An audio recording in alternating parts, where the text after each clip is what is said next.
तो हेलो दोस्तों, स्वागत है आपका विज्ञान वृक्ष के ऑनलाइन प्लेटफॉर्म के ऊपर। तो हमारी मोस्ट एक्सपेक्टेड सीरीज के अंदर ये एक नया वीडियो है और इस टॉपिक के अंदर इस वीडियो के अंदर हम यहाँ पे बात करने वाले हैं सॉलिड स्टेट के क्वेश्चंस के बारे में। ठीक है, तो देखिए इससे पहले हमने इलेक्ट्रो के क्वेश्चंस भी देखे हैं और भी अलग अलग टॉपिक के क्वेश्चन आपको देखने के लिए रोज ही मिल रहे हैं। आज हम देखने वाले हैं यहाँ पर सॉलिड स्टेट के मोस्ट एक्सपेक्टेड क्वेश्चंस। ठीक है, यहाँ पर आपको मैं जनरली सारे क्वेश्चन करा दूंगा और मैंने आपको यूट्यूब सेशन के टाइम पर एक बोला था कि पेरोव्स्काइट का स्ट्रक्चर जो मैंने ऐप पर बताया था, तो मैं उसको भी आपको एक क्वेश्चन में लेकर आया हूँ यूट्यूब पर भी, तो वो भी मैं आपको बता दूंगा और वहां पर मैं आपको थोड़ा सा स्ट्रक्चर फैक्टर का भी एक आध क्वेश्चन लेकर आया हूँ, वो भी मैं आपको यहाँ पर बता दूंगा।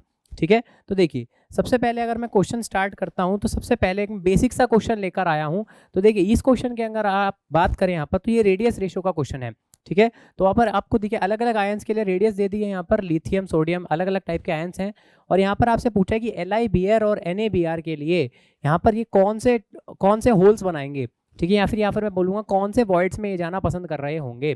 ठीक है, तो देखिए अगर आप यहाँ पर बात करते हैं क्या रेडियस रेशो की, ठीक है, जब भी आप यहाँ पर बात करते हैं क्या रेडियस रेशो की, तो रेडियस रेशो के अंदर आप यहाँ पर क्या कहते हैं मुझसे कि सर रेडियस रेशो के अकॉर्डिंग, अगर रेडियस रेशियो मैं लिखूं यहाँ पर, तो रेडियस रेशियो क्या होगा, उसके अकॉर्डिंग जो मेरा वॉइड होगा वो क्या होगा। ठीक है, आप मुझसे देखिए अलग अलग टेबल बताते हैं। रेडियस रेशियो अगर मेरा 0.11 से लेके 0.225 तक होता है, ठीक है, फिर दूसरी रेंज क्या होती है मेरी यहाँ पर 0.225 से लेके 0.414 तक, तीसरी रेंज होती है मेरी 0.41 से लेके 0.732 तक और 0.732 से लेके 1 तक। ठीक है, अब देखिए इसमें अलग अलग टाइप के आपको अलग अलग वॉइड्स देखने के लिए मिलते हैं। अगर आप बात करते हैं 0.155 से 0.225 की रेंज अगर कोई भी रेडियस रेशो की आती है, ठीक है, रेडियस रेशो का क्या मतलब हो गया, आपको यहाँ पर ऊपर रेडियस ऑफ कैटायन डिवाइड में रेडियस ऑफ एनायन। ठीक है, ये अगर आप सॉल्व करते हैं और वो रेशियो इस रेंज में आ रहा है तो आप कहेंगे कि वो इस वॉइड के अंदर ही लाई कर रहा होगा। तो अगर ये रेंज इस रेंज में आता है कोई भी रेडियस रेशियो, तो वो आपका यहाँ पर ट्राइंगुलर वॉइड, ठीक है, ट्राइंगुलर वॉइड आपका यहाँ पर बनाता है। ठीक है, दूसरी जगह पर अगर मैं यहाँ पर बात करूँ तो ये होता है आपका यहाँ पर टेट्राहेड्रल वॉइड के लिए। ठीक है, ये होता है आपका टेट्राहेड्रल वॉइड। यहाँ से यहाँ तक की जो रेंज होती है ये आपकी होती है ऑक्टाहेड्रल वॉइड के लिए। ठीक है, और अगर मैं यहाँ पर बात करूँ 0.372 से लेके 1 तक के बीच में, तो यहाँ पर आप मुझसे बोलते हैं कि सर ये क्यूबिकल वॉइड बनाता है। ठीक है, यहाँ से आप मुझसे कहते हैं क्या, ये सर क्यूबिकल वॉइड यहाँ पर बनाता होगा। तो आपको यहाँ पर देखिए पूरा का पूरा अगर मैं यहाँ पर एक टेबल लिखवा दिया है मैंने यहाँ पर क्या, कि ये टेट्राहेड्रल वॉइड है, ये ऑक्टाहेड्रल वॉइड, और यहाँ से आपका क्या आता है, क्यूबिकल वॉइड आता है। ठीक है, तो देखिए ये आपकी यहाँ पर पूरी की पूरी टेबल बनती है। ठीक है, यहाँ से आपकी पूरी की पूरी मैंने टेबल बता दी आपको। बस आपको यहाँ पर इस टेबल का ध्यान रखना है। इस टेबल का अगर आप यहाँ पर ध्यान रखेंगे तो आपके यहाँ पर सारी वैल्यूज़ एकदम एक जैसी रहेंगी, एक साथ रहने वाली हैं। ठीक है, बस आपको इस टेबल को यहाँ पर ध्यान रखना है और आप यहाँ से सारे वॉइड्स के क्वेश्चन कर पाएंगे। देखिए अब मैं यहाँ पर अगर बात करूँ रेडियस रेशो की, तो अगर आप यहाँ से रेडियस ऑफ कैटायन और रेडियस ऑफ एनायन की बात करें, तो ऊपर अगर आप बात करो LiBr के लिए, तो रेडियस ऑफ कैटायन मेरा क्या है Li का, और यहाँ पर रेडियस ऑफ एनायन मेरा क्या है Br माइनस का। ठीक है, और उसकी वैल्यू देखिए कितनी गिवन है। देखिए Li के लिए आपको 74 पिकोमीटर गिवन है और Br माइनस के लिए यहाँ पर 195 आपको गिवन है। तो 74 और डिवाइड बाय 195 जब आप यहाँ पर करेंगे और जब यहाँ पर आप इसको सॉल्व करेंगे ना, तो ये वैल्यू आपको कहीं ना कहीं आपको जो रेंज देखने के लिए मिलेगी, इसकी जो वैल्यू आएगी आपकी वो आने वाली है यहाँ पर 0.379 के आसपास। ठीक है, ये वैल्यू जो आने वाली है आपकी 0.379 के आसपास आपको देखने के लिए मिलने वाली है। और जब आप यहाँ पर NaBr के लिए यहाँ पर सॉल्व करेंगे, देखिए अगर मैं यहाँ पर बात करता हूँ क्या NaBr के लिए, ठीक है, तो NaBr के लिए देखिए Na के लिए यहाँ पर कितनी रेंज आई है, आप Na के लिए कितनी वैल्यू दी है आपको यहाँ पर 102 पिकोमीटर और नीचे वही 195 पिकोमीटर रहने वाला है। जब यहाँ पर इसको सॉल्व करोगे तो ये आएगी आपकी 0.523। ठीक है, अब देखिए अगर मैं यहाँ पर इसकी और इसकी इन दोनों की बात करूँ तो अभी मैंने पिछली जगह पर आपको क्या बताया, रेंजेस, कि अगर आपकी 0.225 से लेके 0.414 के बीच में कोई वैल्यू आती है तो वो आपकी टेट्राहेड्रल वॉइड में जाती है। तो ये वैल्यू जो है आपकी यहाँ पर 0.225 से लेके 0.414 के बीच में आ रही है, यानी आप ये कह सकते हैं कि ये वाला जो यहाँ पर LIBR होगा ये यहाँ पर टेट्राहेड्रल वॉइड के अंदर ही होगा। ठीक है, यानी ये टेट्राहेड्रल वॉइड के अंदर यहाँ पर आपको देखने के लिए मिल रहा होगा। यानी आप यहाँ से ऑप्शन नंबर बी और ऑप्शन नंबर डी को डायरेक्टली एलिमिनेट कर सकते हैं। और दूसरी रेंज आपको यहाँ से देखते ही पता चल रही होगी क्या, कि ये 0.414 से लेके 0.732 के बीच में लाई कर रही होगी। तो कहीं ना कहीं ये हमारी क्या ऑक्टाहेड्रल वॉइड की रेंज दिखा रहा है। यानी ये जो चीज़ है ये मेरी यहाँ पर ऑक्टाहेड्रल वॉइड के अंदर आया होगा। ठीक है, यानी ये मेरा यहाँ पर ऑक्टाहेड्रल वॉइड के अंदर आया होगा। यानी आपका जो यहाँ से ऑप्शन नंबर ए है बिल्कुल यहाँ से करेक्ट आंसर हो जाएगा। ठीक है, इजी सा क्वेश्चन था, ऑप्शन नंबर ए यहाँ पर आपका बिल्कुल करेक्ट आंसर यहाँ से आ गया होगा। ठीक है, तो देखिए अगर मैं यहाँ से बात करूँ हम यहाँ पर इस क्वेश्चन की, ठीक है, इस क्वेश्चन की बात करते हैं तो यहाँ पर ये बोल रहा है कि एक्सरे डिफ्रैक्शन पैटर्न है जिसमें यहाँ पर रिफ्लेक्शन शो कर रहा है क्रिस्टल प्लेन 110, 200, 211 और 222। ये तो यहाँ पर वो शो कर रहा है, लेकिन यहाँ पर वो 111 और 210 के रिफ्लेक्शन को यहाँ पर शो नहीं कर रहा है, यानी वो कह सकते हैं यहाँ पर फॉरबिडन दिखा रहा है। तो ऐसा कौन सा क्रिस्टल लैटिस करता है? तो देखिए अगर मैं यहाँ पर सारे क्रिस्टल लैटिसेस की बात करता हूँ, ठीक है, अगर मैं यहाँ पर क्रिस्टल लैटिसेस की बात करता हूँ तो आप मुझसे क्या कहते हैं कि सर जो SCC होता है वो तो आपके यहाँ पर ऑल HKL की वैल्यूज़ को शो करता है। ठीक है, ऑल HKL की वैल्यूज़ को यहाँ पर शो करता है। अगर आप यहाँ पर बोलते हैं सर FCC के लिए तो आप या तो कहते हैं कि सर ऑल ऑड HKL होने चाहिए या फिर ऑल इवन होने चाहिए। ठीक है, ऑल ऑड और इवन HKL वैल्यूज़। ठीक है, आप यही कहते हैं मुझसे कि सर यही होता है FCC के अंदर। आप मुझसे जब बोलते हैं कि BCC की बात करो जी, तो आप BCC में मुझसे ये बोलते हैं कि सर H+K+L, ठीक है, ये आपका यहाँ पर इवन होना चाहिए तभी ये यहाँ पर अलाउड रिफ्लेक्शन दिखाएगा। आप मुझसे यही कहते हैं। अब ये तीन चीज़ तो बताते ही हैं।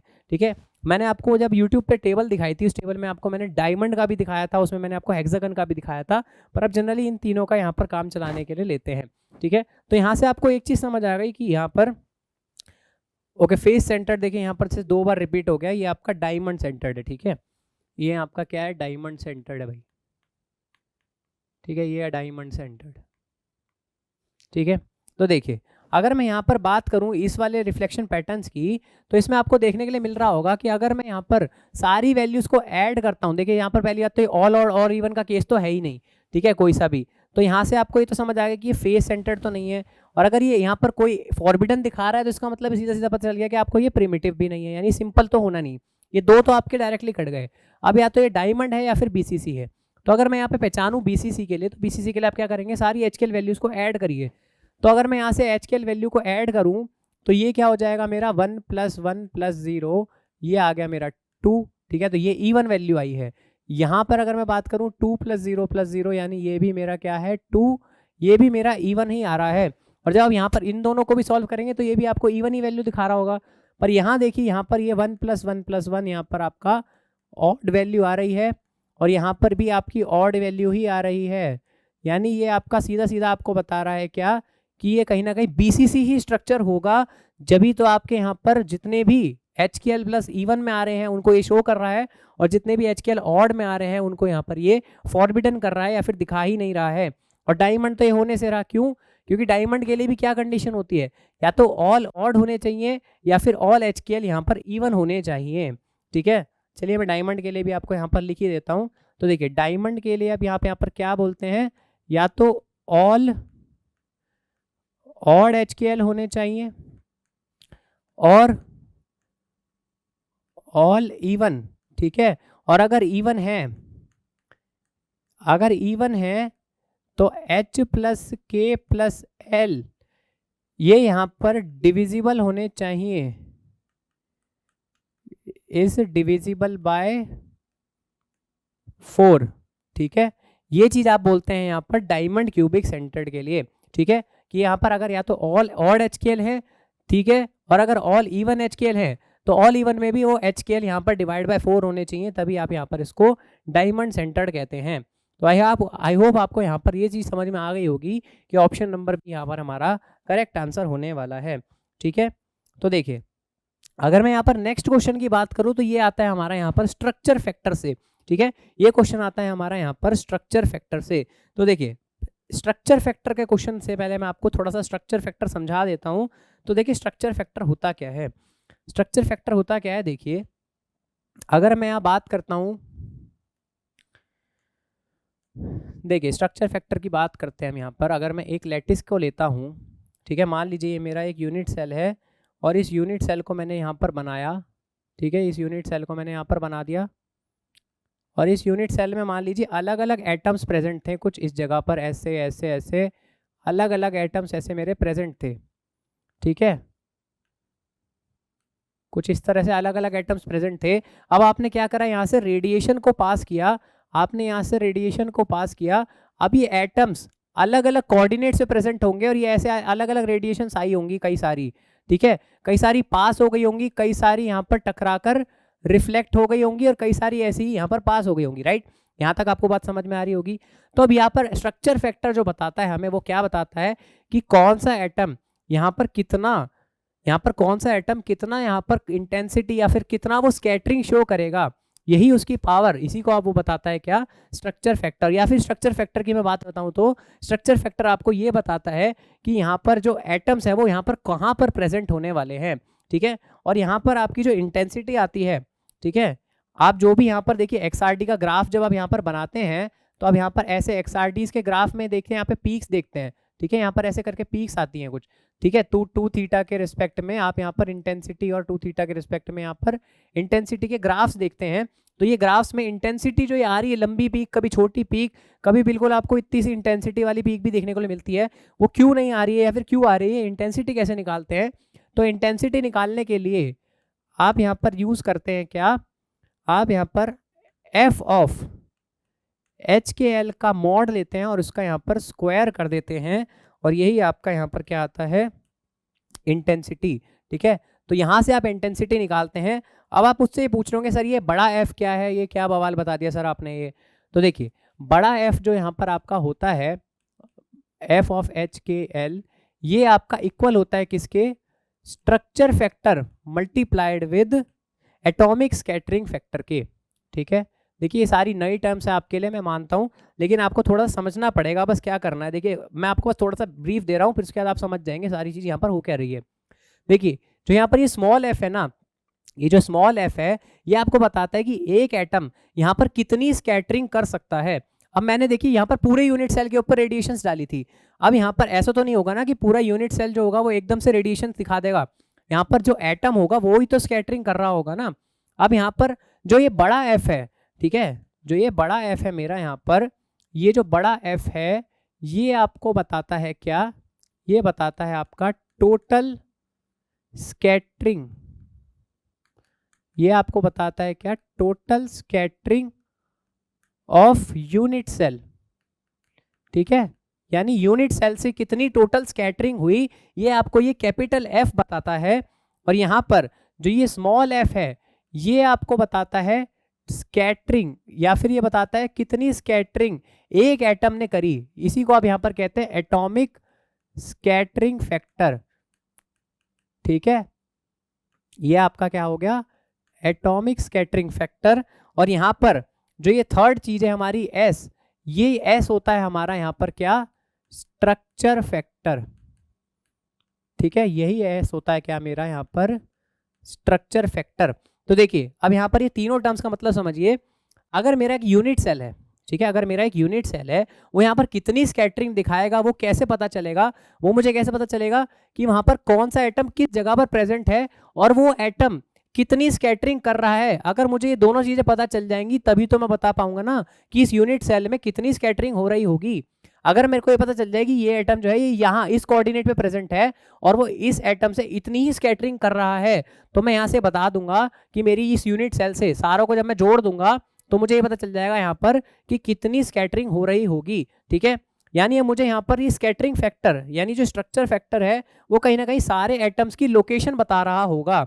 ठीक है, ये जो स्कैटरिंग फैक्टर या फिर स्ट्रक्चर फैक्टर है ये मेरे को बताता है क्या, एटम की लोकेशन।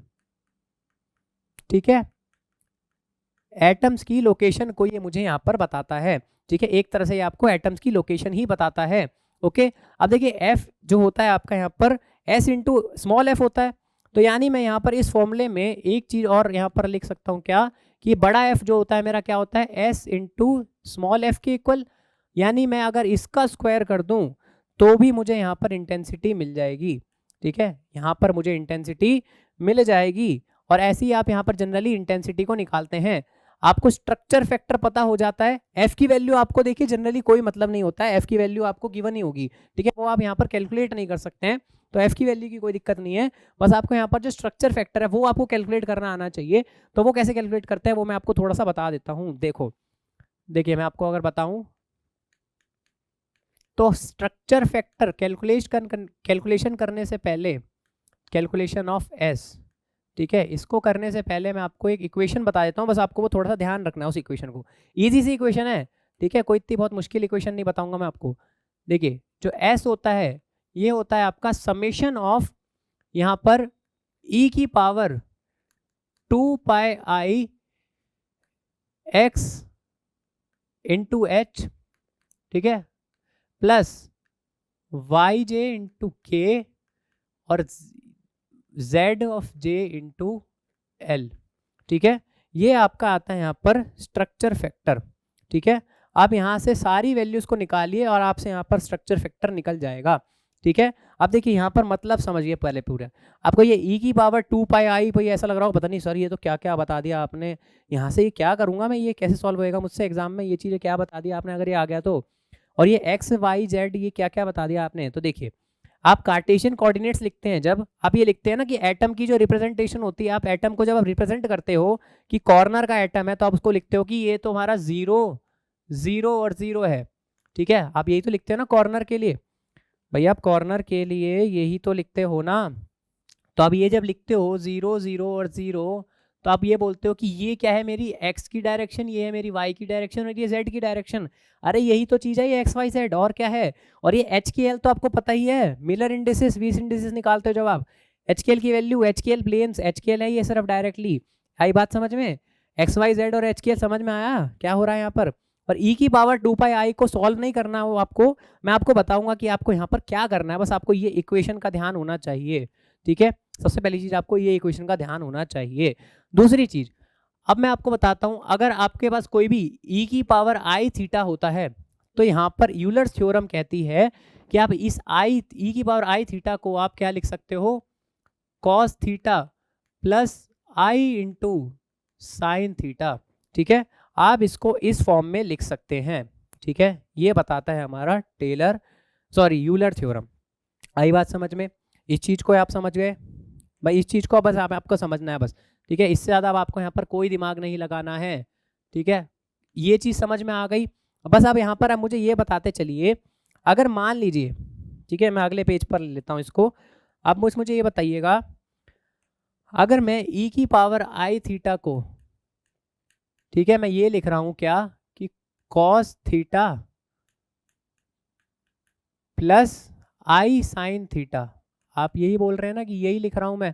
अब देखिए अगर मैं यहाँ पर कह दूँ e की power I pi multiplied with 1, तो मैं इसको क्या लिख सकता हूँ भाई, कॉस पाई प्लस आई इंटू साइन पाई। ठीक है, मल्टीप्लाइड विद 1 का मतलब साइन कॉस 1 पाई या साइन 1 पाई, यही तो लिखोगे ना आप। और आपको ये चीज पता होगी कि जो मेरा यहाँ पर कॉस पाई होता है उसकी वैल्यू कितनी आती है आपकी यहाँ पर -1, और यहाँ पर जो साइन n पाई होता है ये आपका आता है यहाँ पर आपका कुछ भी 0 ही आता है। ठीक है, आई बात समझ में। और जो कॉस अगर कोई भी इवन पाई है जैसे कि 2 पाई, ठीक है, और वो आता है आपका यहाँ पर +1। ठीक है, ये बात आपको यहाँ पर पता होनी चाहिए, बस ये 3 चीज़ आपको यहाँ पर पता होनी चाहिए। उसके बाद आप यहाँ पर सारी चीज़ें खुद ही कर लोगे। ठीक है, उसके बाद तब यहाँ पर सारी चीज़ें खुद ही कर लोगे। अब देखो, अब यहाँ पर देखो सबसे पहली चीज़ मैंने क्या बोली, अगर मैंने 1 से मल्टीप्लाई करके लिखा तो कॉस पाई की वैल्यू आपने क्या बताई मेरे को, -1, और साइन की वैल्यू कितनी आई भाई 0। यानी आपको यहाँ से ई की पावर अगर मैं यहाँ पर आई पाई रख रहा हूँ 1 के साथ, ऑड वैल्यू के साथ कोई भी, तो आपको यहाँ पर -1 ही देखने के लिए मिलता है। ठीक है, और जब मैं यहाँ पर बात करता हूँ, मान लीजिए मैंने ई की पावर आई पाई के साथ 2 को मल्टीप्लाई कर दिया, अब मैं इसको लिखूँ अगर, तो ये मेरा क्या हो जाएगा, cos 2 पाई प्लस आई साइन 2 पाई। ठीक है, अब यही तो लिखोगे ना भाई, ये तो अगेन क्या हो जाएगा 0, और cos 2 पाई की वैल्यू कितनी आ जाएगी, +1। तो यहाँ से आपको क्या मिलने वाला है, +1।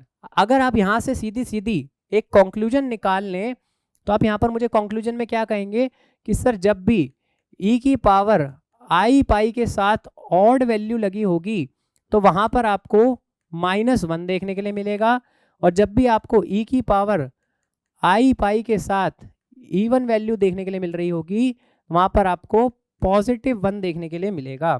ठीक है, बस आपको इतनी चीज़ें आपको यहाँ पर पता होनी चाहिए। बस इतनी चीज़ें अगर आपको यहाँ पर पता है, अब आप यहाँ से सारी चीज़ों को सॉल्व कर लोगे। ओके, अब देखिए आपने मुझसे कहा क्या, बीसीसी के लिए।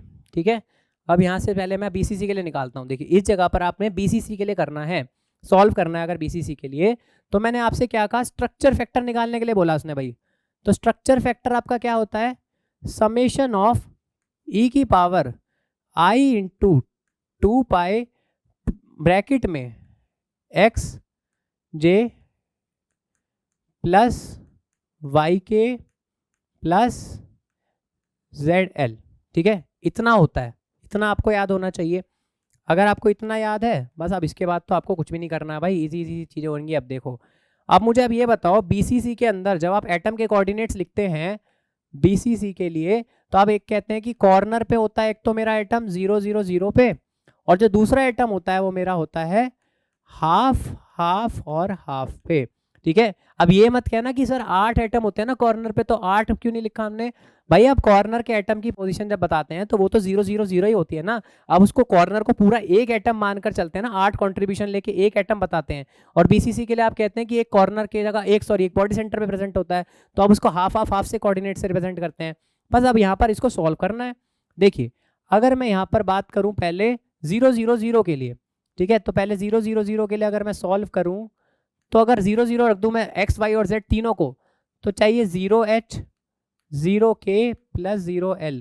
ये पूरी की पूरी वैल्यू क्या बन जाएगी मेरी, ये पूरी की पूरी वैल्यू क्या बन जाएगी, ई की power I into 2 pi multiplied with 0, यानी कहीं ना कहीं मैं इसको लिख सकता हूँ ई की पावर 0, यानी ये मेरा 1 ही आ जाता है।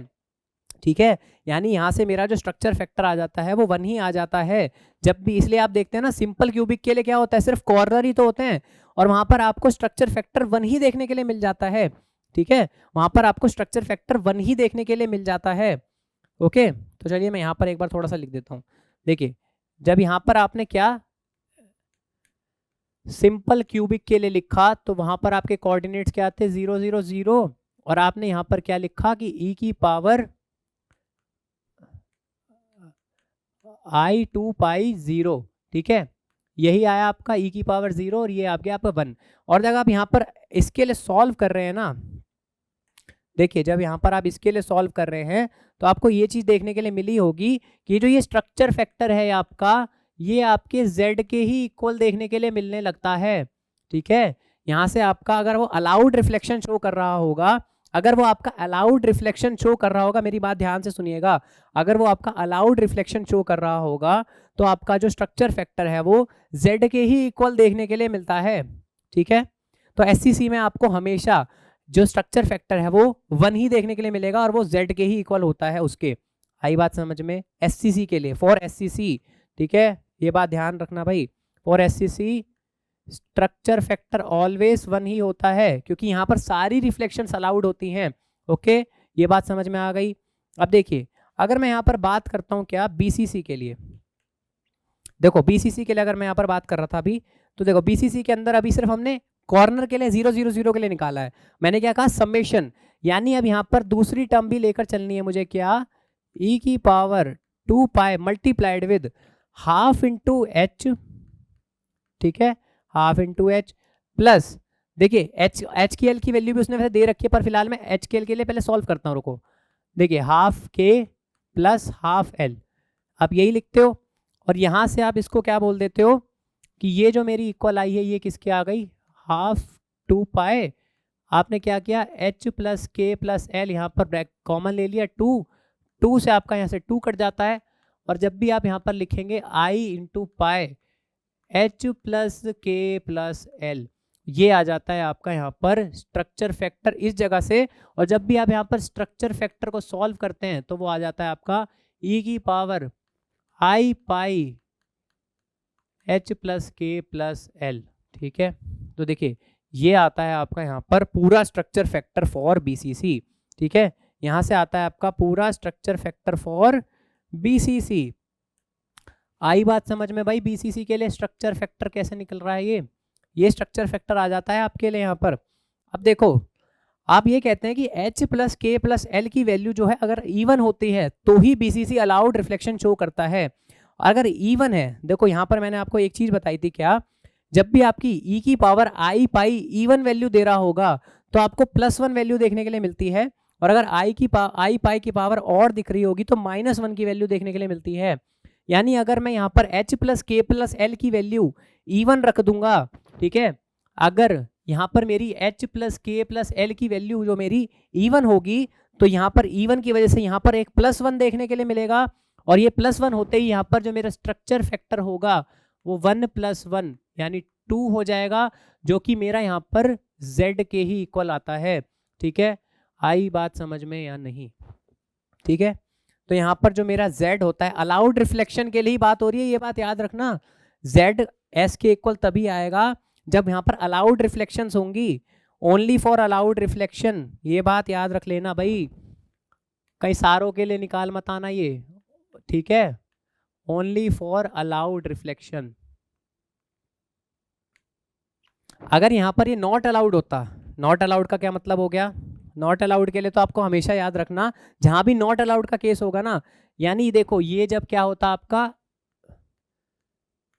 इवन, अगर मैं आपसे ही कहता कि भैया ये सम जो है वो ऑड आया, मान लो ये सम जो है यहाँ पर ऑड आ रहा है, तो अब यहाँ पर स्ट्रक्चर फैक्टर क्या होता है आपका 1 + e की पावर आई पाई की पावर ऑड होती है, अगर ये ऑड वाली जो पूरी टर्म है ये -1 बन जाती, 1 - 1 यहाँ पर क्या बन जाता आपका 1 - 1 यहाँ पर आपका 0 बन जाता, यानी इसलिए आपको यहाँ पर स्ट्रक्चर फैक्टर में 0 देखने के लिए मिल जाता, ठीक है।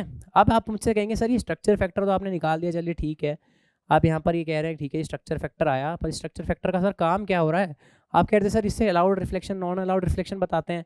तो देखिए मैंने आपको एक चीज़ बताई थी, क्या आपको मैंने ये बताया कि सर ये जो ये इंटेंसिटी होती है ना ये स्ट्रक्चर फैक्टर के साथ ही डिपेंड करती है।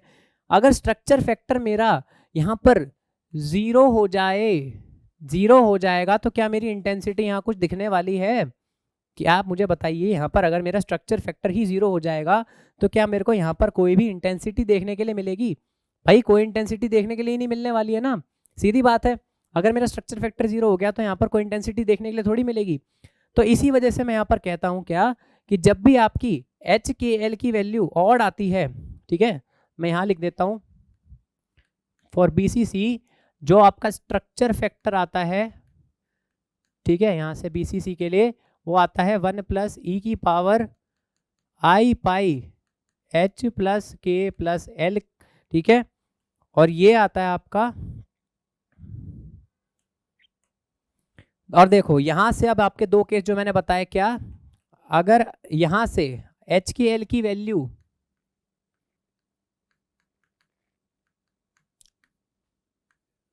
ऑड होगी, ठीक है, h + k + l अगर ऑड होगा तो मेरा जो स्ट्रक्चर फैक्टर होगा वो 1 - 1 यहाँ पर 0 हो जाएगा, और यहाँ पर जो मेरी इंटेंसिटी होगी वो भी मेरी यहाँ पर 0 हो जाएगी।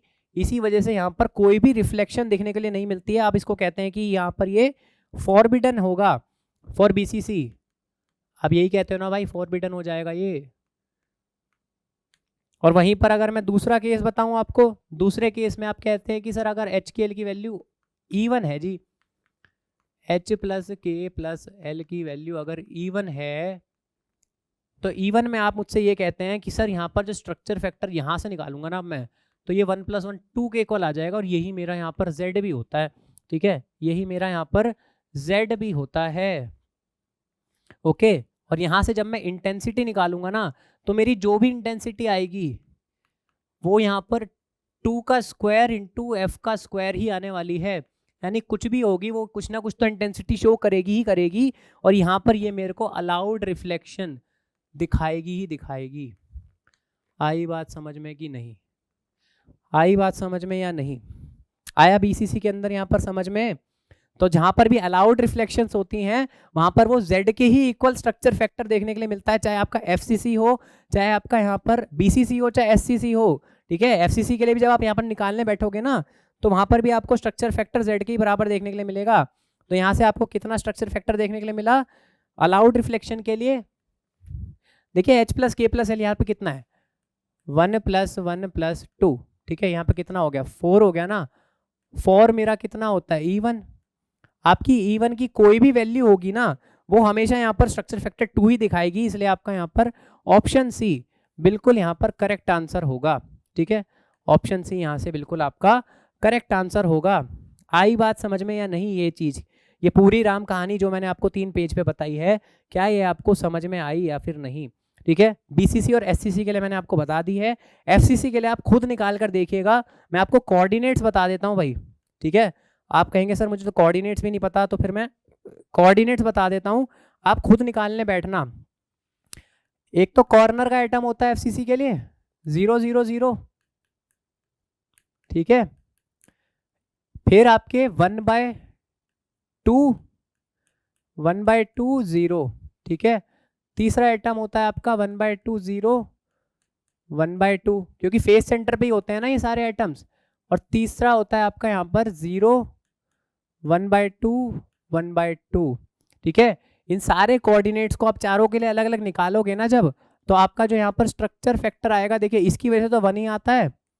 और जब यहाँ से आप पूरे को सॉल्व कर लोगे ना, जब यहाँ से आप इसको सॉल्व करोगे, तो यहाँ से आपको देखने के लिए मिलेगा H + K।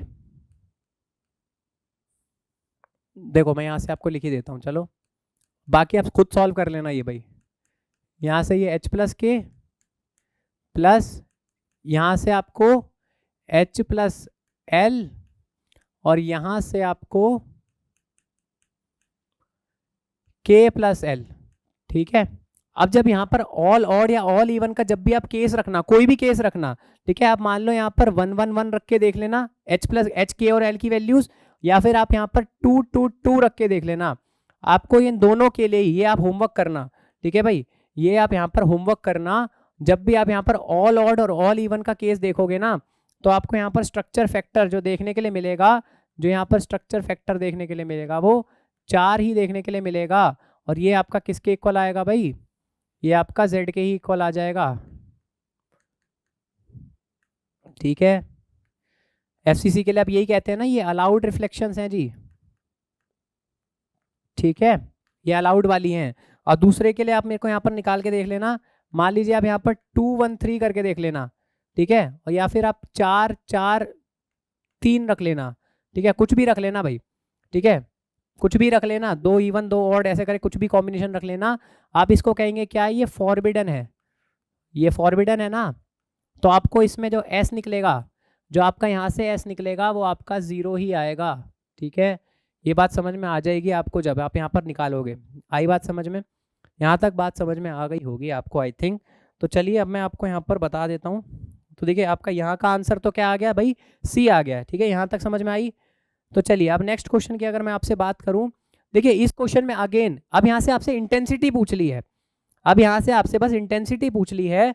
अब इंटेंसिटी निकालना तो आपके लिए बहुत बाएं हाथ का खेल है भाई। इंटेंसिटी क्या होती है, बड़ा F HKL इसका स्क्वायर, और इसको आप क्या लिखते हो, structure factor multiplied with small f इसका स्क्वायर, ठीक है। आपको F² की टर्म्स में ही पूछ रहा है वो, बस आपको यहाँ पर S की वैल्यू पता होनी चाहिए जी, आपको यहाँ पर S की वैल्यू ही पता होनी चाहिए, बस आपका तो उससे ही काम चल जाएगा, ठीक है। और इससे ज़्यादा वो पूछेगा नहीं, या तो वो F की वैल्यू खुद ही दे देगा अगर वो आपसे पूरा कैलकुलेट करवाने की कोशिश करवाएगा भी तो, ठीक है। यहाँ तक बात समझ में आ रही है? यहाँ पर स्ट्रक्चर फैक्टर हमने जब निकाला था बीसीसी के लिए, जो भी अलाउड रिफ्लेक्शन होती है, आपने बीसीसी के लिए अभी जो स्ट्रक्चर फैक्टर निकाला था उससे आपने क्या एक कंक्लूजन निकाला था कि जब भी अलाउड रिफ्लेक्शन होती है तो जेड ही मेरा स्ट्रक्चर फैक्टर बन जाता है, ठीक है, जेड के ही इक्वल आ जाता है मेरा structure factor for allowed reflection, for allowed reflection, ठीक है, बीसीसी, ठीक है। तो यहां से आप कहेंगे कि एस जो है मेरा यहाँ पर 2 हो गया, तो इंटेंसिटी आपकी कितनी आ गई 2f का स्क्वायर, यानी आप यहाँ पे मुझे कहेंगे कि 4f का स्क्वायर आपकी इंटेंसिटी आ चुकी है, यानी आपका जो यहाँ पर आंसर आने वाला है वो ऑप्शन नंबर बी आने वाला है, ठीक है। आपको अब आई थिंक समझ में आ रहा होगा कि क्यों यहाँ पर ऐसे रूल आते हैं कि H प्लस के प्लस एल जो होना चाहिए वो इवन ही होना चाहिए, FCC के लिए ऑल ऑड या ऑल इवन का ही केस होना चाहिए, क्योंकि आपकी इंटेंसिटी ही उस पर दिखाई जाती है भाई। आई बात समझ में? ये रूल ऐसे नहीं आ जाता है खुद ही कि बस ठीक है किसी ने बैठा बता दिया कि चलो ऐसा कर लेते हैं ऐसा हो जाएगा, ये पूरी इक्वेशन की वजह से है। आई बात समझ में? तो चलिए नेक्स्ट क्वेश्चन की अगर मैं यहाँ पर बात करूँ, देखो यहाँ पर इस क्वेश्चन को एक बार आप सॉल्व करके देखिए, इजी सा क्वेश्चन है, काफी इजी सा क्वेश्चन है। आपको यहाँ पर बोल रहा है कि फर्स्ट ऑर्डर का जो रिफ्लेक्शन है एक्सरे का इस प्लेन से वो किसके सिमिलर होने वाला है।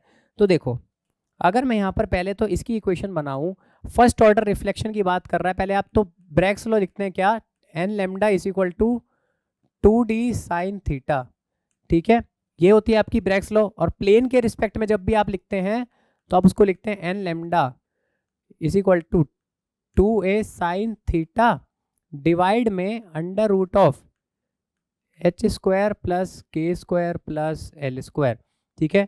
आप यहाँ पर ये दो इक्वेशंस को लिखते हैं, आई बात समझ में?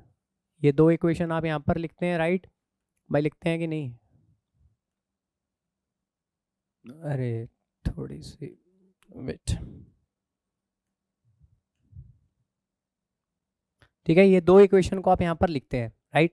अब देखिए उसने आपसे बोला है कि यहाँ पर ये दोनों ये किसके सिमिलर होने वाली है। अगर मैं एच की एल की वैल्यू यहाँ पर 200 लिख दूँ, देखो एन अगर मेरा यहाँ पर 1 होता, ठीक है, मैं यहाँ पर अगर साइन थीटा के इक्वल रख दूँ, दोनों के एंगल अगर मेरे सेम होंगे तो ही तो मेरी सिमिलर होगी ना, मैं यही तो कहूँगा भाई। यहाँ पर सिमिलर कैसे हो सकते हैं, जब मेरा साइन थीटा जो होगा वो दोनों का इक्वल होगा, यही तो होगा ना। अब देखिए यहाँ पर मेरा एन लेमडा अगर मैं इसके लिए निकालूं, अगर मैं इस वाले के लिए निकालूं, सबसे पहले वाले के लिए, तो इस वाले के लिए मेरा क्या होगा, चलिए मैं इसको अलग से समझा ही देता हूँ। देखो अगर आप सबसे पहले वो जो आपको पहला गिवन है वो क्या गिवन है आपको यहाँ पर 200 प्लेन, ठीक है, 200 प्लेन पे, और आपको यहाँ पर एच की एल की वैल्यू जो आपको फर्स्ट ऑर्डर रिफ्लेक्शन दिए, यानी आपको ये n1 दिया है, ठीक है, ये आपको गिवन है, ठीक है। इसके लिए अगर मैं यहाँ पर सॉल्व करूं तो देखिए n आपका 1 हो गया, लेमडा ये आप लिखेंगे n lambda is equal to 2a, h k l की वैल्यू आपको कितनी गिवन है 2 का स्क्वायर यानी 4 प्लस 0 अंडर रूट, ठीक है, ये आ गया आपका साइन थीटा।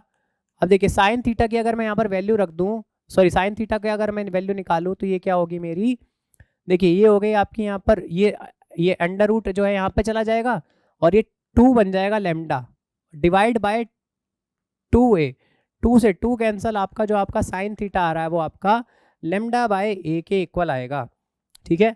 आपको यहाँ से जो साइन थीटा देखने के लिए मिल रहा है वो लेमडा बाय a के इक्वल देखने के लिए मिल रहा है, ये आपका पहला गिवन इक्वेशन से आया है, ओके। अब देखो अब यहाँ पर आपको वो 4 ऑप्शंस के साथ रिफ्लेक्शन करवा रहा है, मतलब आपको यहाँ पर अगर साइन थीटा की वैल्यू उस लेमडा बाय ए के इक्वल ही आ गई तो यानी आपका आंसर बिल्कुल परफेक्ट हो जाएगा। अब देखो अगर मैं यहाँ पर सॉल्व करूँ सबसे पहले वाले के लिए, तो पहले वाला कह रहा है कि first order reflection from 110 plane, यानी मैं आपको यहाँ पर अगर सीधा सीधा लिखवा दूँ तो साइन थीटा मेरे किसके इक्वल आ रहा है, जो मेरा साइन थीटा है वो यहाँ पर किसके इक्वल है। अगर मैं यहाँ पे इसको ही थोड़ा सा यहाँ पर मॉडिफाई करके लिखूँ, मुझे तो साइन थीटा ही चाहिए ना भाई, तो साइन थीटा मेरे यहाँ पर किसके इक्वल है, N lambda is equal to under root of H square plus के square plus L square by 2a, भाई यही तो होता है ना मेरा, यही तो लिखना होगा, ठीक है, यही तो होता है ना साइन थीटा मेरा। अब देखो यहाँ पर बस मैं अब क्या करने वाला हूँ, पहले वाले से मेरी आई क्या, लेमडा बाय ए, ठीक है, पहले वाले से मेरी जो वैल्यू आई थी वो लेमडा बाय ए आई थी। अगर ये मेरी इसके साथ किसी के साथ भी इक्वेट हो जाती है तो मेरा आंसर यहाँ पर सेम आ जाएगा। एन मेरा यहाँ पर क्या है, साइन थीटा, यहाँ से मैं निकालूँ अगर, तो एन मेरा यहाँ पर 1 है, ठीक है, लेमडा तो मेरा यहाँ पर लेमडा ही रहेगा, ए भी मेरा नीचे ऐसे ही रहेगा, नीचे 2 मल्टीप्लाइड विद, अगर मेरा under root h square plus के स्क्वायर प्लस एल स्क्वायर यहाँ पर 2 हो जाता है तो यहाँ पर वो मेरा सेम आ जाएगा। तो यहाँ पर अगर ये देखो 1 + 1 अंडर रूट 2 हो जाएगा, ठीक है, यहाँ से मतलब आप कुछ भी सॉल्व कर लो, आपका जो साइन थीटा आया वो तो ये आया है। तो कहीं ना कहीं आप ये कह सकते हैं कि नहीं भैया ये तो बिल्कुल भी यहाँ पर सिमिलर नहीं होने वाला है इसके साथ, ठीक है, आप में से ये कहेंगे कि सर ये तो बिल्कुल सिमिलर नहीं है, ठीक है, ये तो बिल्कुल सिमिलर नहीं है भाई। ओके, आई बात समझ में। अब देखिए दूसरे वाले की बात करूं तो सेकंड ऑर्डर रिफ्लेक्शन, ठीक है, सेकंड ऑर्डर रिफ्लेक्शन का मतलब क्या कह रहा है वो, साइन थीटा मेरा यहाँ पर एन यहाँ पर मेरा 2 है, 2 लैम्डा डिवाइड बाय 2a। अब यहाँ पर under root h square plus के स्क्वायर की वैल्यू देखिए अंडर रूट 1 ही आने वाली है, यानी आप इसको क्या लिख सकते हैं, सीधा सीधा 1, और यहाँ से ये 2 से 2 कैंसल, और आप मुझसे कहेंगे सर आ गया, मिठाई बंटवा दीजिए, मेरा आ गया आंसर, ऑप्शन नंबर बी मेरा यहाँ पर बिल्कुल करेक्ट आंसर आ गया है, ठीक है, यहाँ से भाई लैम्डा बाय ए आ गया और यहाँ से मेरा करेक्ट आंसर आ चुका है। अब यहाँ से देखो इन दोनों को भी सॉल्व करके देख लोगे ना, इन दोनों को भी सॉल्व करके देखोगे तो साइन थीटा आपका इसके इक्वल तो आने वाला नहीं है, पर फिर भी कर लो, चलो आपकी तसल्ली के लिए चलो मैं यहाँ पे कर देता हूँ इसको। तो यहाँ से अगर आप साइन थीटा निकालोगे, ठीक है, साइन थीटा आप यहाँ से निकालोगे तो सेकंड ऑर्डर क्या है, 2 लैम्डा डिवाइड बाय 2a, यहाँ से देखो 4 + 4 8, ठीक है, अंडर रूट 8 आएगा, ठीक है, यहाँ से आप कुछ भी कर लो, यहाँ पे साइन थीटा इक्वल नहीं आने वाला है, ठीक है, यहाँ से इक्वल नहीं आने वाला है, ठीक है, ये साइन थीटा 2 साइन थीटा 1 के ही इक्वल आ जाएगा।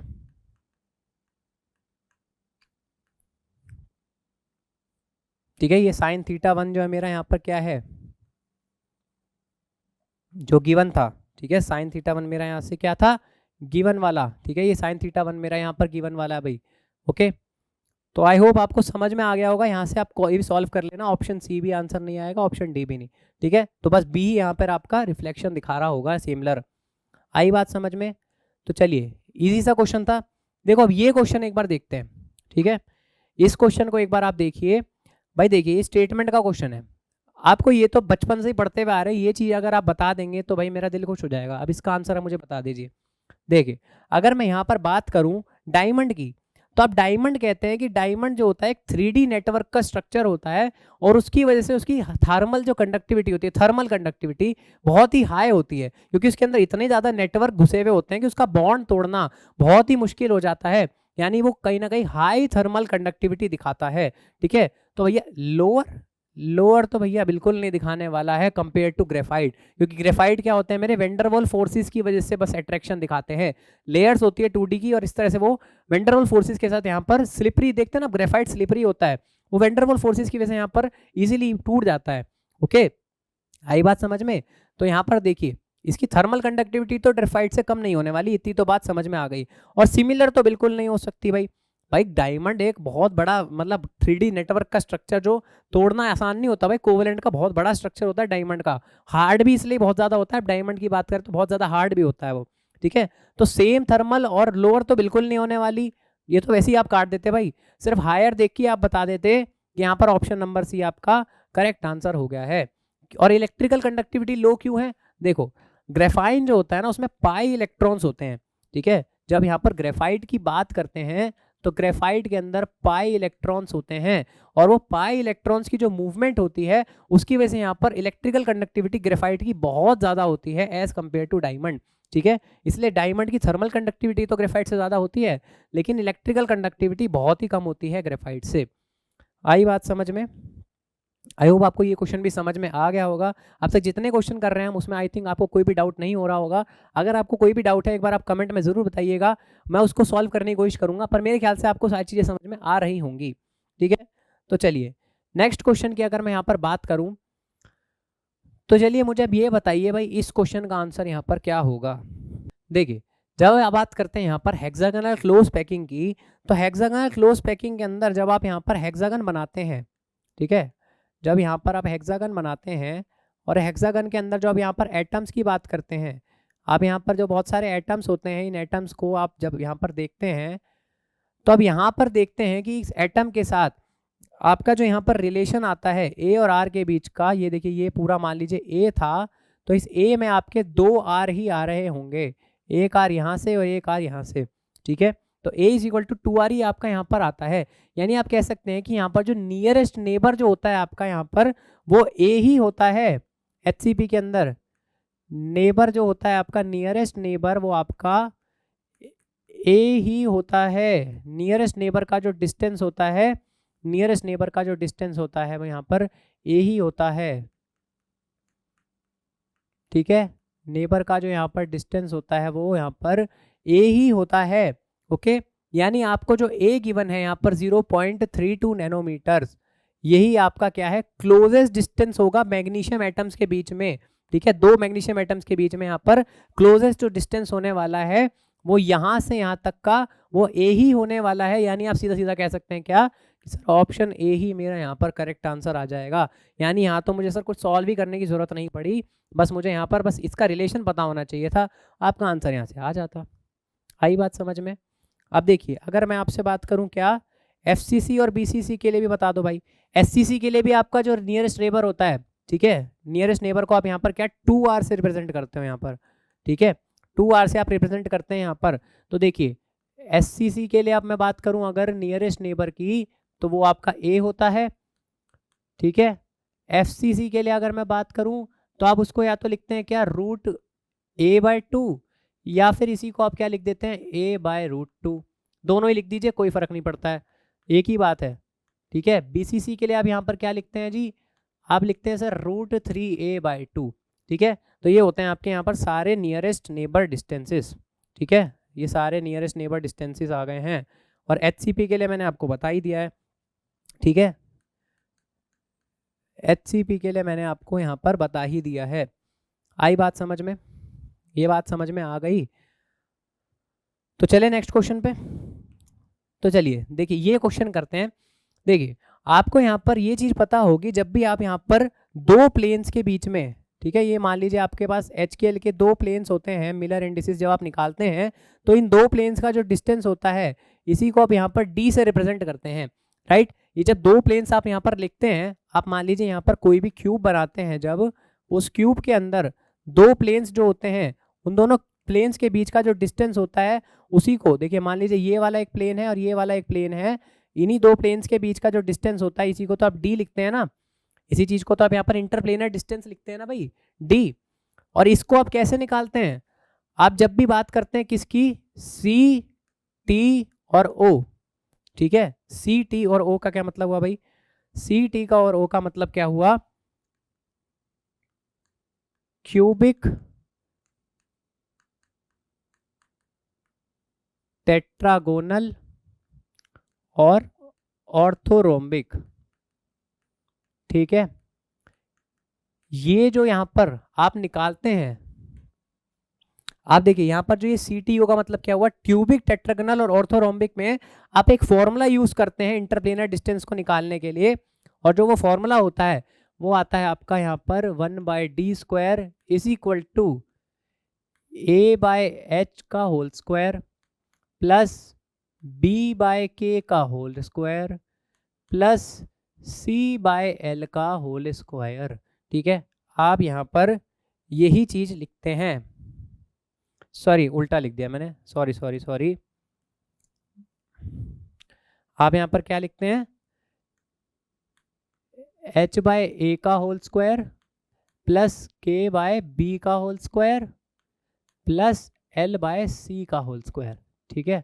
आप ये लिखते हैं, ठीक है, ये फॉर्मूला आप सही लिख दिया भाई, ठीक है। ये फॉर्मूला होता है आपका यहाँ पर क्या, h डिस्टेंस निकालने के लिए, जब भी आपको यहाँ पर d की वैल्यू निकालनी होती है आप यहाँ पर इस फॉर्मूले को यूज करते हैं कि नहीं करते हैं भाई, ठीक है। ये वाला फॉर्मूला आप यूज करते हैं।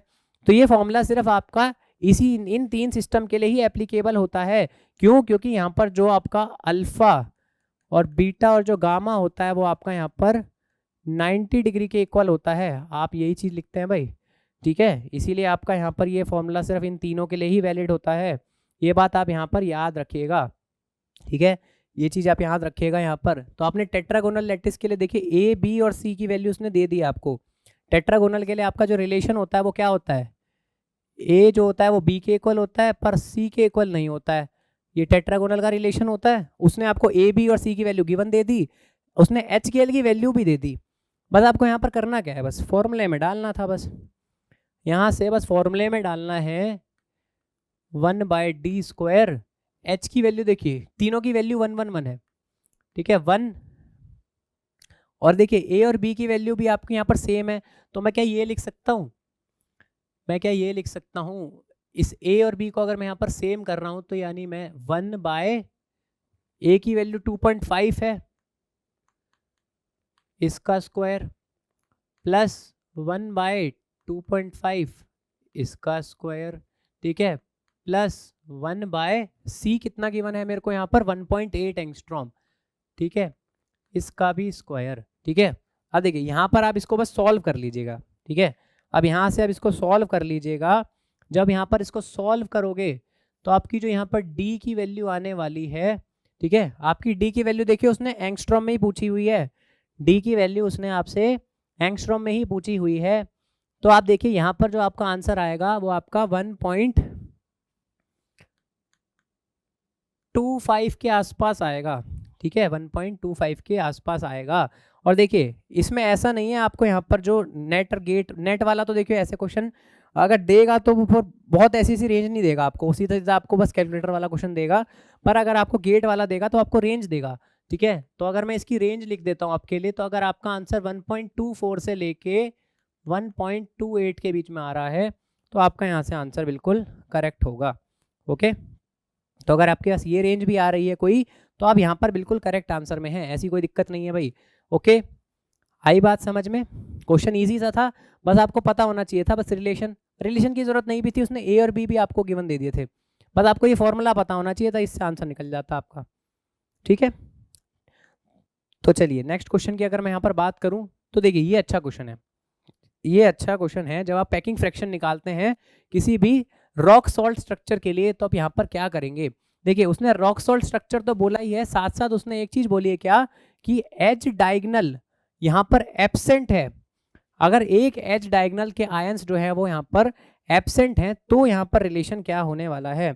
तो देखो यहाँ पर मैं आपको बता देता हूँ पहले, देखो कैसे होने वाला है। देखो भाई अगर मैं यहाँ पर यूनिट सेल बनाऊँ, ठीक है, रॉक सॉल्ट स्ट्रक्चर बनाऊँ मैं यहाँ पर आपका, तो रॉक सॉल्ट स्ट्रक्चर में आप क्या कहते हैं कि भाई देखिए जो Cl- होते हैं आपके, वो तो आपके FCC बनाते हैं, और जो आपके सोडियम्स होते हैं, जो सोडियम होते हैं वो आपके मान लीजिए ये जो येलो वाले मैं बना रहा हूँ ये तो आपके क्या है Cl- है, ठीक है, ये आपके मान लो Cl- हैं येलो वाले, और इसमें जो फेस सेंटर पे हैं वो भी आपके Cl- ही होंगे भाई, ठीक है, ये भी आपके क्या है Cl- ही होंगे भाई, ठीक है, Cl- आ गए जी ये भी, ठीक है, ये फेसिस पे आपके Cl- आ गए। और जो आपके यहाँ पर ग्रीन वाले बना रहा हूँ मैं, ये आपके क्या है Na+, ठीक है, ये Na+, देखो एक तो एजिस पे होते हैं वो सारे के सारे 12 के 12 एजिस पे होते हैं, ठीक है, ये 12 के 12 क्या है एजिस पे होंगे आपके,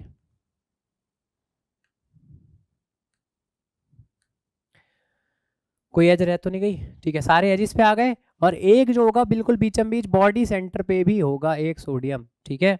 तो आप ये कहते हैं कि ये जी देखिए ये होता है मेरा NaCl, तो Cl- यहाँ पर मेरा क्या है येलो से, और जो मेरा यहाँ पर Na+ है वो मेरा क्या है हरे से, ठीक है, Na+ मेरा यहाँ पर क्या है हरे से, और Cl- मेरा क्या है येलो से। ये होता है आपका यहाँ पर स्ट्रक्चर। देखिए आप यहाँ पर इसको बॉडी सेंटर पे कैसे रिप्रेजेंट करते हैं, देखिए ये क्योंकि ये BCC यहाँ पर बिल्कुल ऐसे बॉडी सेंटर पे जा रहा होगा ये, ठीक है, मैं इसको थोड़ा सा रुकिए जरा सा, ठीक है, इसको थोड़ा सा इधर ले आता हूँ पहले। अब देखिए हाँ, ठीक है, ये मतलब यहाँ पर कहीं ना कहीं सेंटर से जा रहा होगा, ये बात समझ में आई। अब देखो ये तो मैंने आपको समझाने के लिए बताई थी, ठीक है, ये बात तो मैंने आपको समझाने के लिए बताई थी, इसकी ज़रूरत नहीं है। ओके, मैं इसको हटा देता हूँ, ठीक है, इस वाले को हटा देता हूँ, इसकी ज़रूरत नहीं है। अब उसने आपसे ये कहा है कि एक एज के अलोंग वहां पर उसने एक एज डायगोनल खींचा, उसने यहां से मान लीजिए उसने खींचा और उसने उस एज को इस तरह से पास किया, ठीक है। अब देखिए ये जो एज पास हो रही है ना, ये एज जो पास हो रही है, मैं बता रहा हूँ कौन कौन से एटम्स के साथ पास हो रही है। एक तो ये वाले एटम को पास कर रही है ये सोडियम आयन, और ये दूसरा सोडियम आयन तक ये जा रही है, ठीक है। एक एज डायगोनल उसने ऐसे खींचा एज टू एज, तो दो तो इसने एज वाले एटम्स को पकड़ा, और एक इसने ये जो बॉडी सेंटर पे सोडियम था इसको भी यहाँ पर पकड़ा है। इस जगह पर जो एज जा रही है, ये आप ऐसे समझिए दो फेसिस मान लीजिए ये ऐसे थे आपके पास, ठीक है। ये दो फेसिस ऐसे हैं और बीच में जो आपका यहाँ पर सोडियम आयन है, यहाँ से एज ऐसे जा रही है और ये सोडियम आयन को टच करती हुई जा रही है। तो यहाँ पर जो आपके तीनों के तीनों आयन्स जो टच हो रहे हैं यहाँ पर, वो सोडियम के ही आयन्स हैं।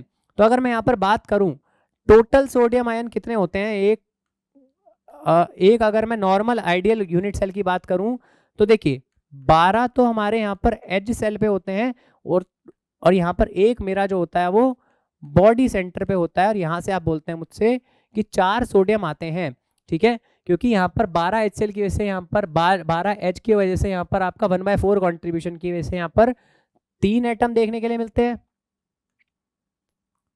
और एक बॉडी सेंटर की वजह से यहाँ पर आपको एक एटम देखने के लिए मिलता है।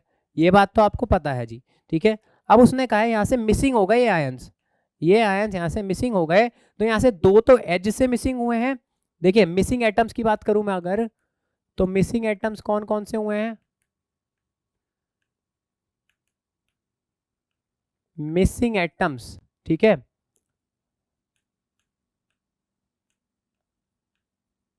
अलोंग एज ऑफ NaCl, ठीक है। NaCl के एज से अगर मैं बात करूं कौन कौन से एटम मिस हुए हैं अगर यहाँ पर, तो देखिए यहाँ पर दो तो एज के Na+ निकले हैं, और एक यहाँ पर आपका बॉडी सेंटर वाला Na+ यहाँ से मिस हुआ है। यानी अगर मैं बात करूं आपके पास जो लेफ्ट सोडियम बचे, अब आपके पास यहाँ पर लेफ्ट सोडियम बचे जो आपके यहाँ पर, वो कितने बचे अब, तो देखिए 2 एज से चले गए, मतलब आपके पास अब 10 ही एज पर बचे होंगे, 10 × 1/4, और यहाँ पर बॉडी सेंटर पे तो कुछ बचा ही नहीं है, ठीक है। तो अब यहाँ पर क्या कहेंगे मुझसे, सर 5/2 और R+ मतलब यहाँ पर सोडियम आयंस, ठीक है। यानी आपके पास जो सोडियम आयन बचे हैं वो सिर्फ अब 5/2 ही बचे हुए हैं, ठीक है। यानी आपके पास जो यहाँ से सोडियम आयन बचे हुए हैं वो सिर्फ 5/2 ही बचे हुए हैं, और Cl- तो आपके पास पूरे हैं जी, Cl- तो आपके पास 4 के 4 ही हैं जी, उसमें तो कोई कमी नहीं आई है, ठीक है। अब देखिए ऑप्शन काटने की टेक्निक बताता हूँ आपको थोड़ी सी। आपको यहाँ से ये पता चल गया कि सोडियम आयन कितने हैं 5/2, और आपके क्लोरीन आयन कितने हैं वो 4 हैं, ठीक है। अब ऊपर क्या लिखते हैं, पैकिंग फ्रैक्शन की जब भी आप बात करते हैं तो ऊपर आप क्या लिखते हैं, Z × 4/3 πr³, यही तो लिखते हो, और नीचे आप यहाँ पर वॉल्यूम ऑफ क्यूब लिखते हो, ठीक है। देखो वॉल्यूम ऑफ क्यूब तो यहाँ पर सब जगह पर सेम दी है, देखो 16 ये सब जगह पर सेम दी है, तो यानी आपको यहाँ पर जो भी देखने के लिए मिलने वाला है चेंज, वो सिर्फ यहाँ पर Z और 4/3 की वजह से देखने के लिए मिलने वाला है, ठीक है। अब यहाँ पर देखो, अब यहाँ पर R जो है आपका, वो R तो आपका यहाँ पर कैटायन और एनायन का डिस्टेंस बता रहा है, यानी आप R जो लेंगे यहाँ पर वो कैटायन और एनायन के रिस्पेक्ट में लेने वाले हैं, ठीक है।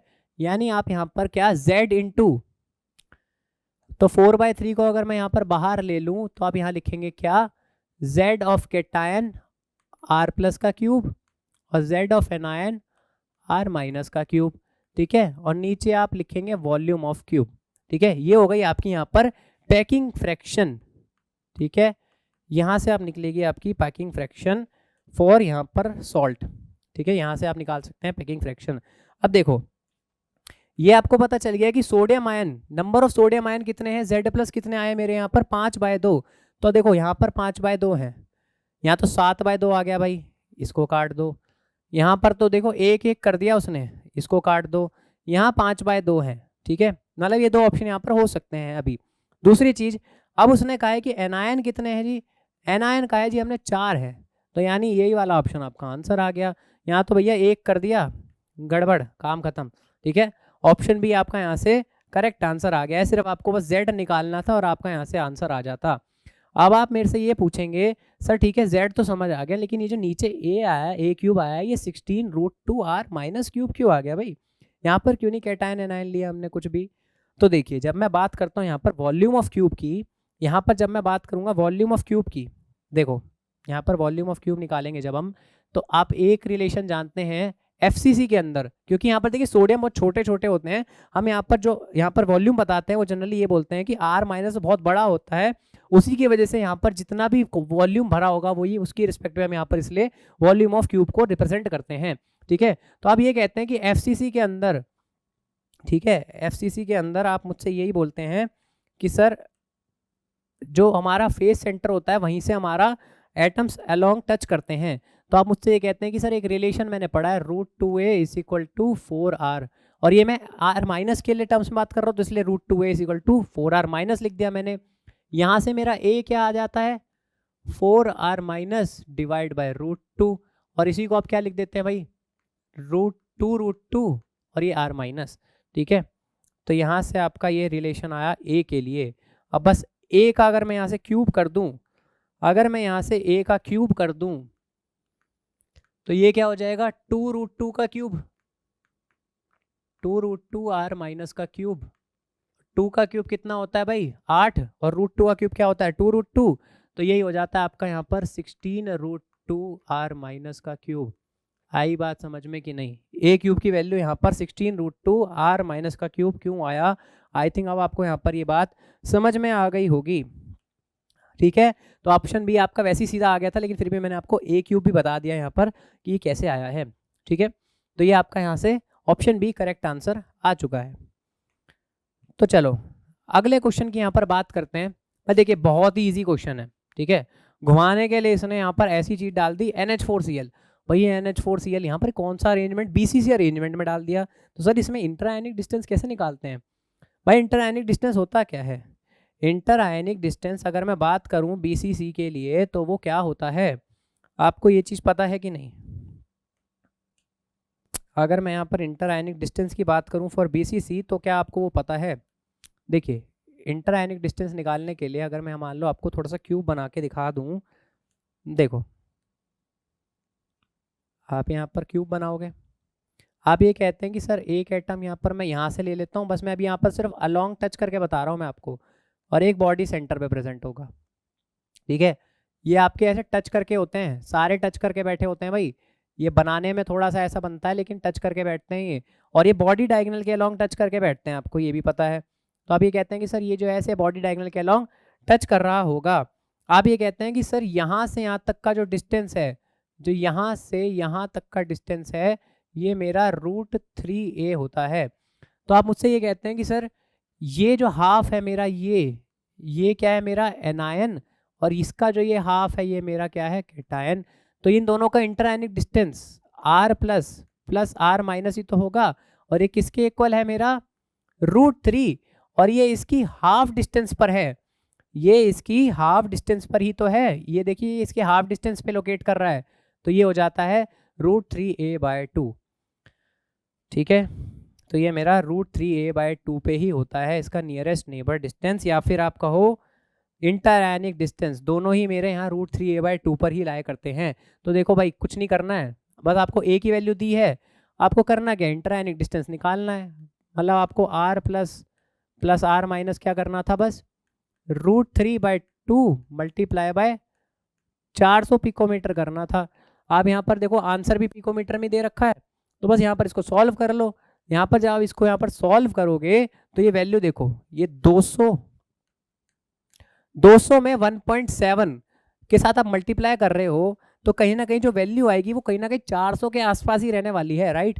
तो यानी आपको एक ही वैल्यू देखने को मिल रही है 400 के आसपास, और वो है आपका ऑप्शन नंबर डी।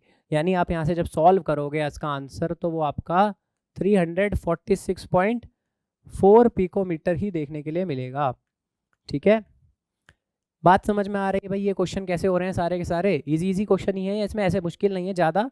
कुछ क्वेश्चन अच्छे हैं वो मैं आपको करा ही दे रहा हूँ, बाकी इस चीज़ में आपको कोई दिक्कत नहीं होनी चाहिए थी। ठीक है, देखिए ये तो इजी सा क्वेश्चन है, इस क्वेश्चन को आप यहाँ पर होमवर्क में करेंगे, ठीक है।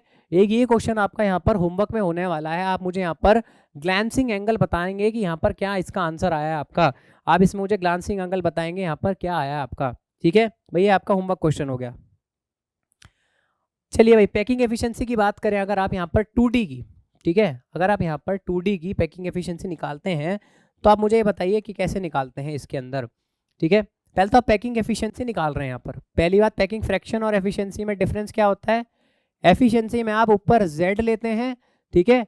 अगर आप यहाँ पर देखिए 3D लेते, अगर आप यहाँ पर 3D के लिए निकालते तो वहां पर आप वॉल्यूम लेते हैं 4/3 पाई आर क्यूब, लेकिन आप यहाँ पर पैकिंग एफिशिएंसी 2D के लिए निकाल रहे हैं तो यहाँ पर आप सर्कल का एरिया लेंगे जो कि होता है पाई आर स्क्वायर, और नीचे भी आप यहाँ पर जो स्क्वायर है उसका ही एरिया लेंगे ए स्क्वायर। ठीक है, और यहाँ पर एफिशिएंसी है तो आपको यहाँ पर 100 से मल्टीप्लाई भी करना पड़ेगा। ये होता है आपका पैकिंग एफिशिएंसी का फॉर्मूला। आई बात समझ में, ये होती है पैकिंग एफिशिएंसी। अब देखिए z कैसे निकालोगे। अब देखो यहाँ पर आपको ये दिख रहा है कि सर ये पूरा का पूरा एक एटम तो इस स्क्वायर के अंदर आ ही रहा है, तो ये तो पूरा एक एटम तो आपका एक आ गया। अब देखिए आपके यहाँ पर जो 4 एटम है ना, ये 1/4, ठीक है, यहाँ से भी 1/4, यहाँ से भी 1/4 और यहाँ से भी 1/4, यानी आपके पास 4 एटम ऐसे हैं जो 1/4 का कंट्रीब्यूशन कर रहे हैं इसी स्क्वायर के अंदर, और एक एटम तो आपका यहाँ पर बीचम बीच प्रेजेंट ही है। यानी आप यहाँ से कह सकते हैं क्या कि सर मेरा जो z आ रहा है वो 1 + 1/4 × 4 आ रहा है, यानी आप सीधा सीधा कहेंगे मेरा z जो है वो 2 के ही इक्वल आ रहा है। ठीक है, z तो आपका 2 आ गया। अब आपका a देखिए, a को आपने यहाँ पर l से लिख दिया, बस इतना डिफरेंस आया भाई, a को आपने l से लिखा है, बस इतना यहाँ पर डिफरेंस आएगा। और देखिए ये जो यहाँ पर अगर मैं इसको लिखूं बताऊं आपको थोड़ा सा, तो ये भी आपकी क्या है फेस डायगोनल से ही यहाँ पर टच कर रही है। देखिए ये भी आपकी यहाँ पर नियरेस्ट जो है यहाँ पर अगर मैं बनाऊं आपको तो ये फेस डायगोनल से ही टच कर रही है। और इसका रिलेशन आप क्या लिखते हैं कि भाई ये √2 a = 4r। a की जगह यहाँ पर इन्होंने l को यूज़ किया है तो भैया हम l यूज़ कर लेते हैं जी। ठीक है, ये हो गया आपका यहाँ पर। अब बस यहाँ से l की वैल्यू रखेंगे तो l क्या होता है आपका 2√2r, l आ गया यहाँ से आपका। इजी सा कर रहे हैं भाई, अभी तो कोई मुश्किल काम नहीं हो रहा है।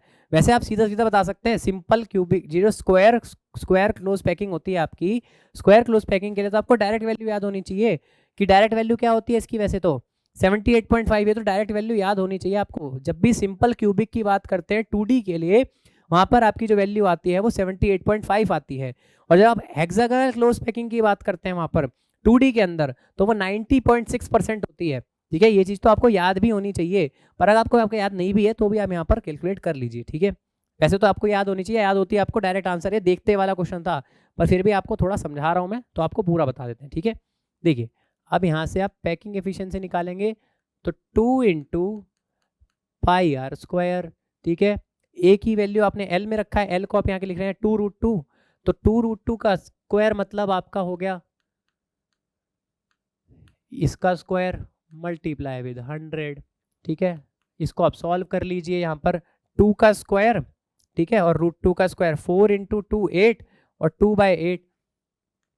अब इसको क्या लिखेंगे भाई 2/8 पाए r² से r² कट गया मल्टीप्लाई विद 100। ठीक है, 1/4 कर दीजिएगा। ठीक है, 1/4 ये आ गया आपका 25, और 25 × 3.15 से अगर आप मल्टीप्लाई कर देंगे तो ये आपका 75.54% के ही आसपास बैठता हुआ दिखेगा आपको। ठीक है, यहाँ से आपको आंसर जो है, क्या ये क्वेश्चन आपको समझ में आ गया है भाई। चलें अगले क्वेश्चन पे। तो देखिए ये भी एक अच्छा क्वेश्चन तो है। वैसे देखिए ऐसे क्वेश्चन जेई में बहुत आते हैं। ठीक है, ये क्वेश्चन नेट में आपको जनरली देखने के लिए नहीं मिलते हैं, पर फिर भी ये क्वेश्चन जेई के लिए बहुत अच्छे हैं। पर फिर भी आप कभी कभी देखिए गेट में ये एक्सपेक्टेड होता है या जैम में एक्सपेक्टेड होता है, ये कभी कभी पूछ सकता है वो आपसे। ठीक है, नेट में वैसे नहीं पूछता, लेकिन फिर भी कभी कभी अगर उसका मन करा भाई पूछ लिया उसने कभी। ठीक है, वैसे 2 नंबर से ज़्यादा क्वेश्चन है नहीं, वैसे ये बहुत ईजी से ही क्वेश्चन होते हैं। देखो यहाँ पर उसने आपसे बस बोला क्या है, आपको बस बनाना आना चाहिए। उसने क्या बोला है, बस वो आपको बनाना अगर आ गया तो बस आपने इस क्वेश्चन को सॉल्व कर लिया। ठीक है, बस आपको यहाँ पर करना क्या था, देखो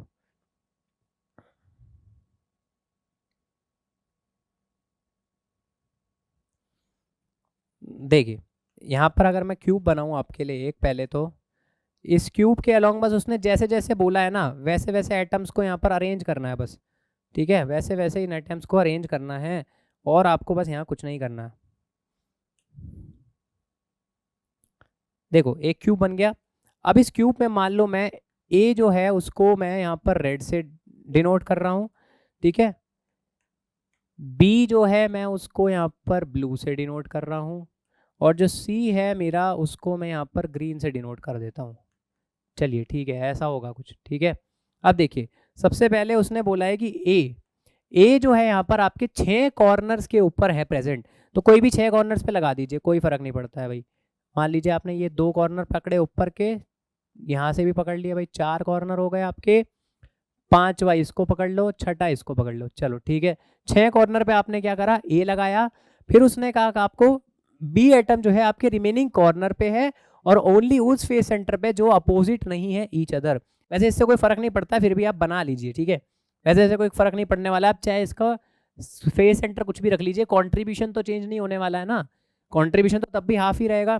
उसने कहा 2 कॉर्नर पे है और 3 ऐसे फेस सेंटर पे है जो अपोजिट नहीं है एक दूसरे के, यानी उसने आपको एडजेसेंट फेस सेंटर की बात करी है। एडजेसेंट मतलब एक ऊपर वाला, एक साइड वाला और एक पीछे वाला, आई बात समझ में।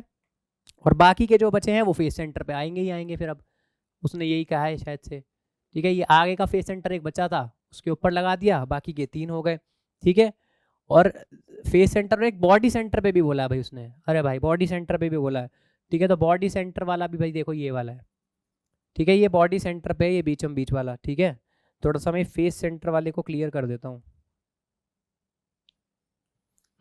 तो फेस सेंटर वाला अगर मैं थोड़ा सा बड़ा ऐसे बना दूं और बॉडी सेंटर वाला मैं ये ऐसे करके बीच में बना रहा हूँ, ठीक है, ये फेस और ये बॉडी, आई बात समझ में।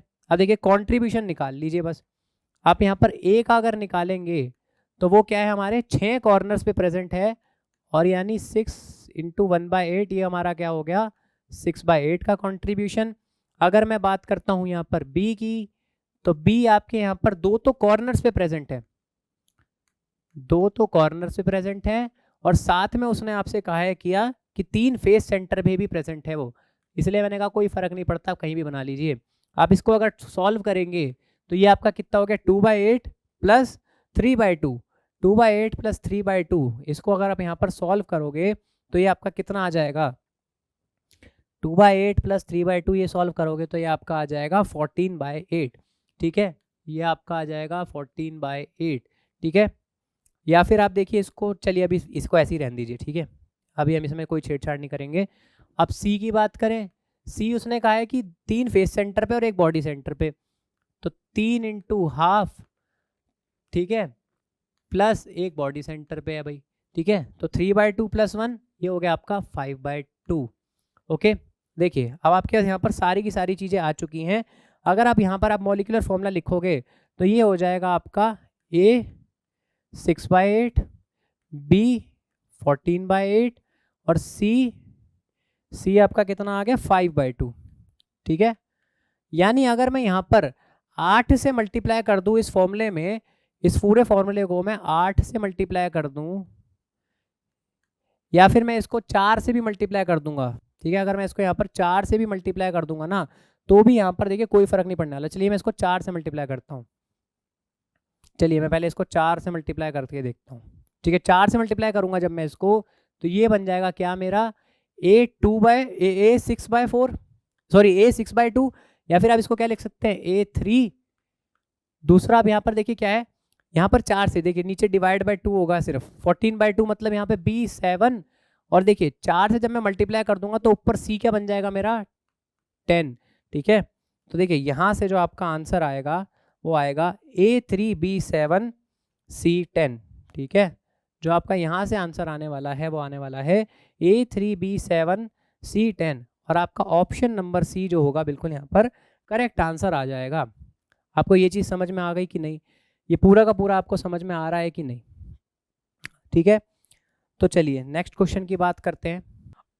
अब देखिए अब आपको यहाँ पर बोला क्या है कि आयरन, ठीक है, आयरन की अल्फा फॉर्म और आयरन की यहाँ पर गामा फॉर्म का यहाँ पर आपको रेशियो निकालना है डेंसिटीज का, ठीक है, डेंसिटीज का।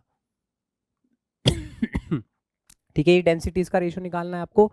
अब देखिए Z तो आपके दोनों में सेम होने वाले हैं भाई, नंबर ऑफ एटम्स तो आयरन के सेम ही रहने वाले हैं यहाँ पर, या फिर चेंज हो जाएंगे? आप मुझे ये बताइए पहले, चेंज होंगे कि नहीं होंगे? क्या यहाँ पर नंबर ऑफ एटम्स चेंज होने वाले हैं या फिर नहीं होने वाले हैं, आप मुझे ये बताइए।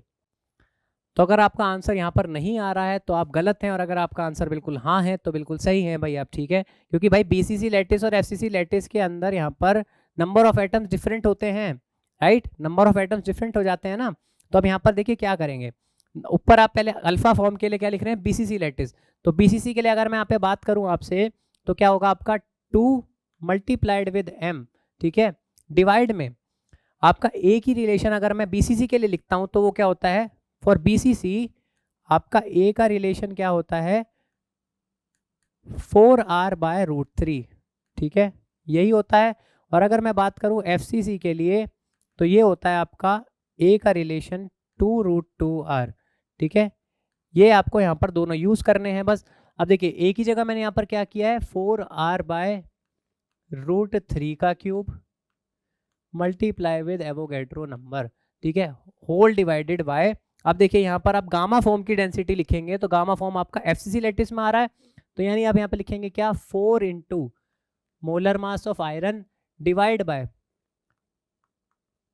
2√2r का cube multiplied with Avogadro number. अब देखिए यहाँ से आपकी दो क्या क्या टर्म्स कट रही है, आप पहले उसको काट लीजिए, इस मास से इस मास को काट दीजिए, एवोगैड्रो नंबर से इस एवोगैड्रो नंबर को काट दीजिए, ठीक है। अब देखिए बस आप यहाँ पर जब इसको अरेंज करके सॉल्व करेंगे ना, जब यहाँ से आप इसको रीअरेंज करके यहाँ पर सॉल्व करेंगे तो आपका जो यहाँ से रेशियो आने वाला है वो आपका आने वाला है 0.92, ठीक है। बस आप यहाँ पर इसको सॉल्व कर लेना, देखो यहाँ पर जब इसको काटोगे ना, देखो इसको काटोगे तो ये भी आपका 2 आ जाएगा। अब देखिए यहाँ से जब आप इसको पूरे को सॉल्व कर लोगे ना, इसको आप सॉल्व करना आप, ठीक है, ये आपका काम है भाई, अब ये पूरा सॉल्व कर लेना।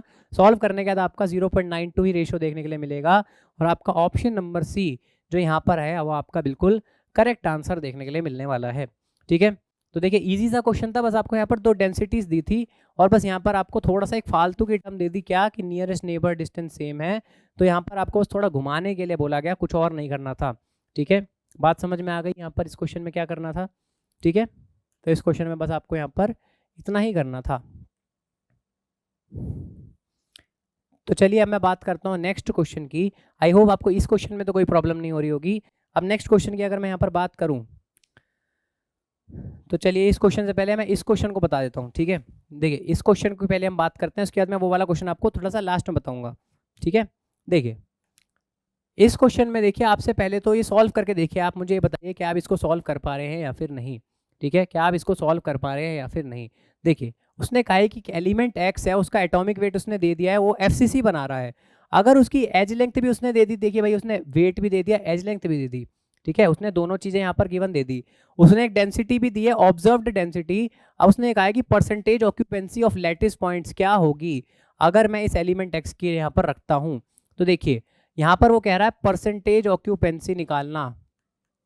देखिए परसेंटेज ऑक्यूपेंसी आप कैसे निकालते हैं, तो इसके लिए आप क्या करिए, जो भी आपको यहाँ पर ऑब्जर्व्ड डेंसिटी देखने के लिए मिल रही है ऊपर, ठीक है, उसे ऊपर रखिए, नीचे आप यहाँ पर कैलकुलेटेड डेंसिटी की वैल्यू रखिए, मल्टीप्लाई इट विद 100, ठीक है। तो ये आती है आपकी परसेंटेज ऑक्यूपेंसी, ठीक है, यहाँ से आ जाएगी आपकी परसेंटेज ऑक्यूपेंसी। अब देखो यहाँ पर आपको ऑब्जर्व्ड डेंसिटी वो एक ऑलरेडी दे चुका है, क्या कि ये डेंसिटी उसने ऑब्जर्व की, पर आपके अकॉर्डिंग जो कैलकुलेटेड डेंसिटी थी वो आप यहाँ पे से कुछ कैलकुलेट करके डेंसिटी निकालोगे, आप यहाँ से डेंसिटी कुछ कैलकुलेट करके निकालोगे तो वो आपकी कुछ और आनी चाहिए थी, उसके अकॉर्डिंग और आपके अकॉर्डिंग जो वैल्यू में डिफरेंस आ रहा है उसी चीज का वो परसेंटेज यहाँ पर पूछ रहा है, ठीक है। तो देखिए आप जो डेंसिटी यहाँ पर कैलकुलेट करेंगे वो कैसे कैलकुलेट करेंगे, z इंटू एम, ठीक है। z आपका देखिए यहाँ पर उसने क्या बोला, एफसीसी, तो एफसीसी के लिए z कितना हो गया 4, ठीक है। मोलर मास उसने देखिए यहाँ पर कितना गिवन दिया है आपको, यहाँ पर 24 गिवन दे दिया है, ठीक है। ए की वैल्यू देखो कितनी है, देखो 4 इंटू 10⁻⁻8 ए की वैल्यू उसने दी है सेंटीमीटर में, ठीक है, 4 इंटू 10⁻⁻8 सेंटीमीटर में उसने दिया है इसको क्यूब करेंगे और मल्टीप्लाई करेंगे एवोगैड्रो नंबर, और एवोगैड्रो नंबर भी उसने कहा है क्या 6 इंटू 10⁻23 आप ले लीजिए। ठीक है, देखिए यहाँ से ये जो आया ना आपका ग्राम पर मोल में है, पर आपको जो डेंसिटी ऑब्जर्व दी है ना वो किलोग्राम पर मीटर क्यूब में दी है। ठीक है, किलोग्राम पर मीटर क्यूब में ही दी है, तो आपको यहाँ पर जो डेंसिटी निकालनी है वो भी आपको किलोग्राम पर मीटर क्यूब में ही निकालनी पड़ेगी। ओके, तो जब यहाँ पर आप सारी वैल्यूज को किलोग्राम पर मीटर क्यूब में कन्वर्ट कर लेंगे तो आपका जो यहाँ से आंसर आने वाला है वो आने वाला है 2.5 इंटू 10⁻³ किलोग्राम पर मीटर क्यूब। ठीक है, तो यहाँ पर आपका 2.5 इंटू 10⁻³ किलोग्राम पर मीटर क्यूब, ये आपकी यहाँ पर कैलकुलेटेड डेंसिटी आ चुकी है। ठीक है, ये आपकी क्या है, कैलकुलेटेड डेंसिटी। ठीक है, ये आपकी क्या है, कैलकुलेटेड डेंसिटी।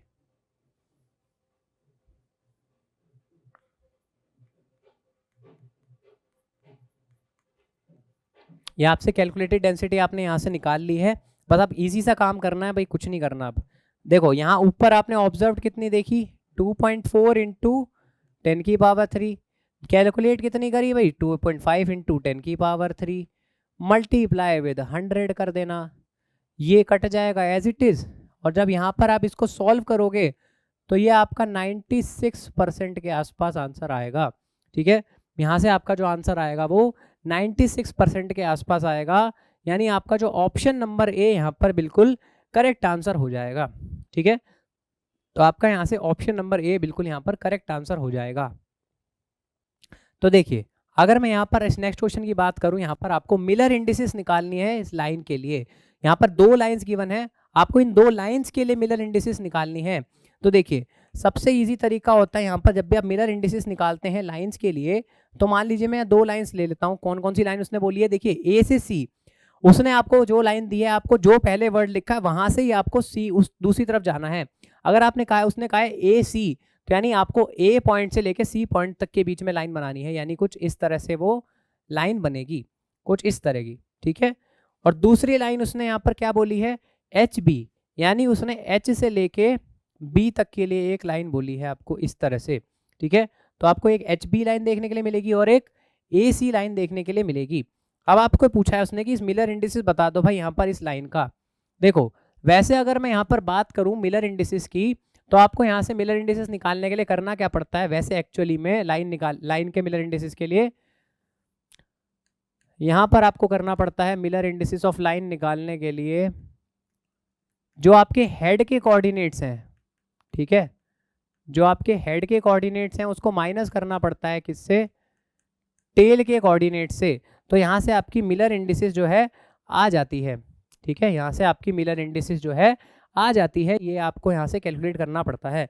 अब देखो हेड के कोऑर्डिनेट्स का मतलब क्या हो, मान लो मैं ए सी लाइन के लिए निकाल के दिखा रहा हूँ आपको, तो पहले आप सी देखो, सी क्या है आपका यहाँ पर हेड। ठीक है, जहाँ पर एरो जा रहा होगा वो आपका हेड है, और ये चीज़ आपकी क्या है यहाँ पर टेल है। ठीक है, ये टेल है आपका, ये यहाँ पर हेड है। ठीक है, तो अगर आप हेड और टेल के कोऑर्डिनेट्स निकालोगे, ठीक है, यहाँ पर अगर आप हेड और टेल के कोऑर्डिनेट्स निकालोगे तो आप यहाँ पर देखो क्या क्या निकालोगे। देखिए अगर मैं यहाँ इसको ओरिजिन ले रहा हूँ, ओरिजिन से ये y की तरफ अगर मैं बात करूँ तो ये 1 जाना पड़ रहा है मेरे को। ठीक है, ये 1 है, और x और z में मुझे यहाँ पर कहीं पर भी जाना नहीं पड़ रहा है। तो यानी मैं हेड के कोऑर्डिनेट्स अगर AC के लिए बात करूँ तो हेड के कोऑर्डिनेट्स मेरे क्या आ गए, देखिए यहाँ से 1, और देखिए और मुझे यहाँ पर कुछ करने की जरूरत नहीं पड़ रही ना, यहाँ से यहाँ तक कहीं भी जाने की, ओरिजिन पे ही लाई कर रहे हैं। तो मैं यहाँ से क्या लिख सकता हूँ 0 1 और 0, ये मेरे हो गए यहाँ से हेड के कोऑर्डिनेट्स, यानी सिर्फ आपको y इंटरसेप्ट तक जाना पड़ा और ये आपके आ गए यहाँ पर हेड के कोऑर्डिनेट्स। आई बात समझ में,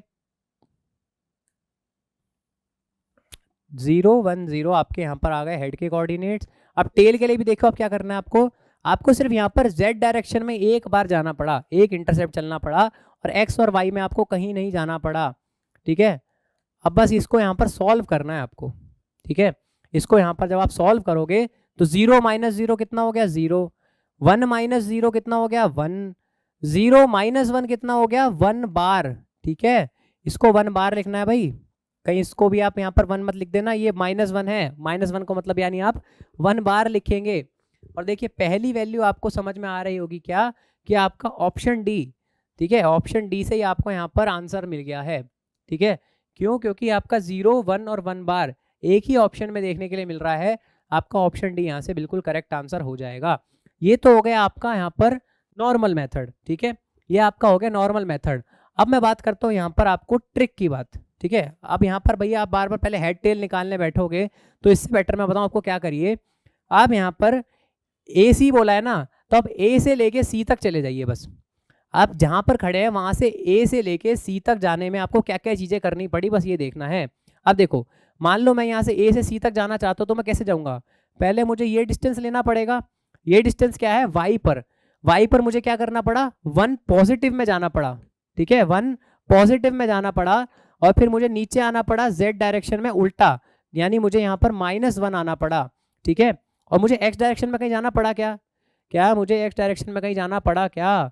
तो मैं यहाँ से सीधा सीधा क्या बोल दूंगा कि भाई एक्स डायरेक्शन में मुझे 0 जाना पड़ा, वाई में 1 और जेड में मुझे 1 बार।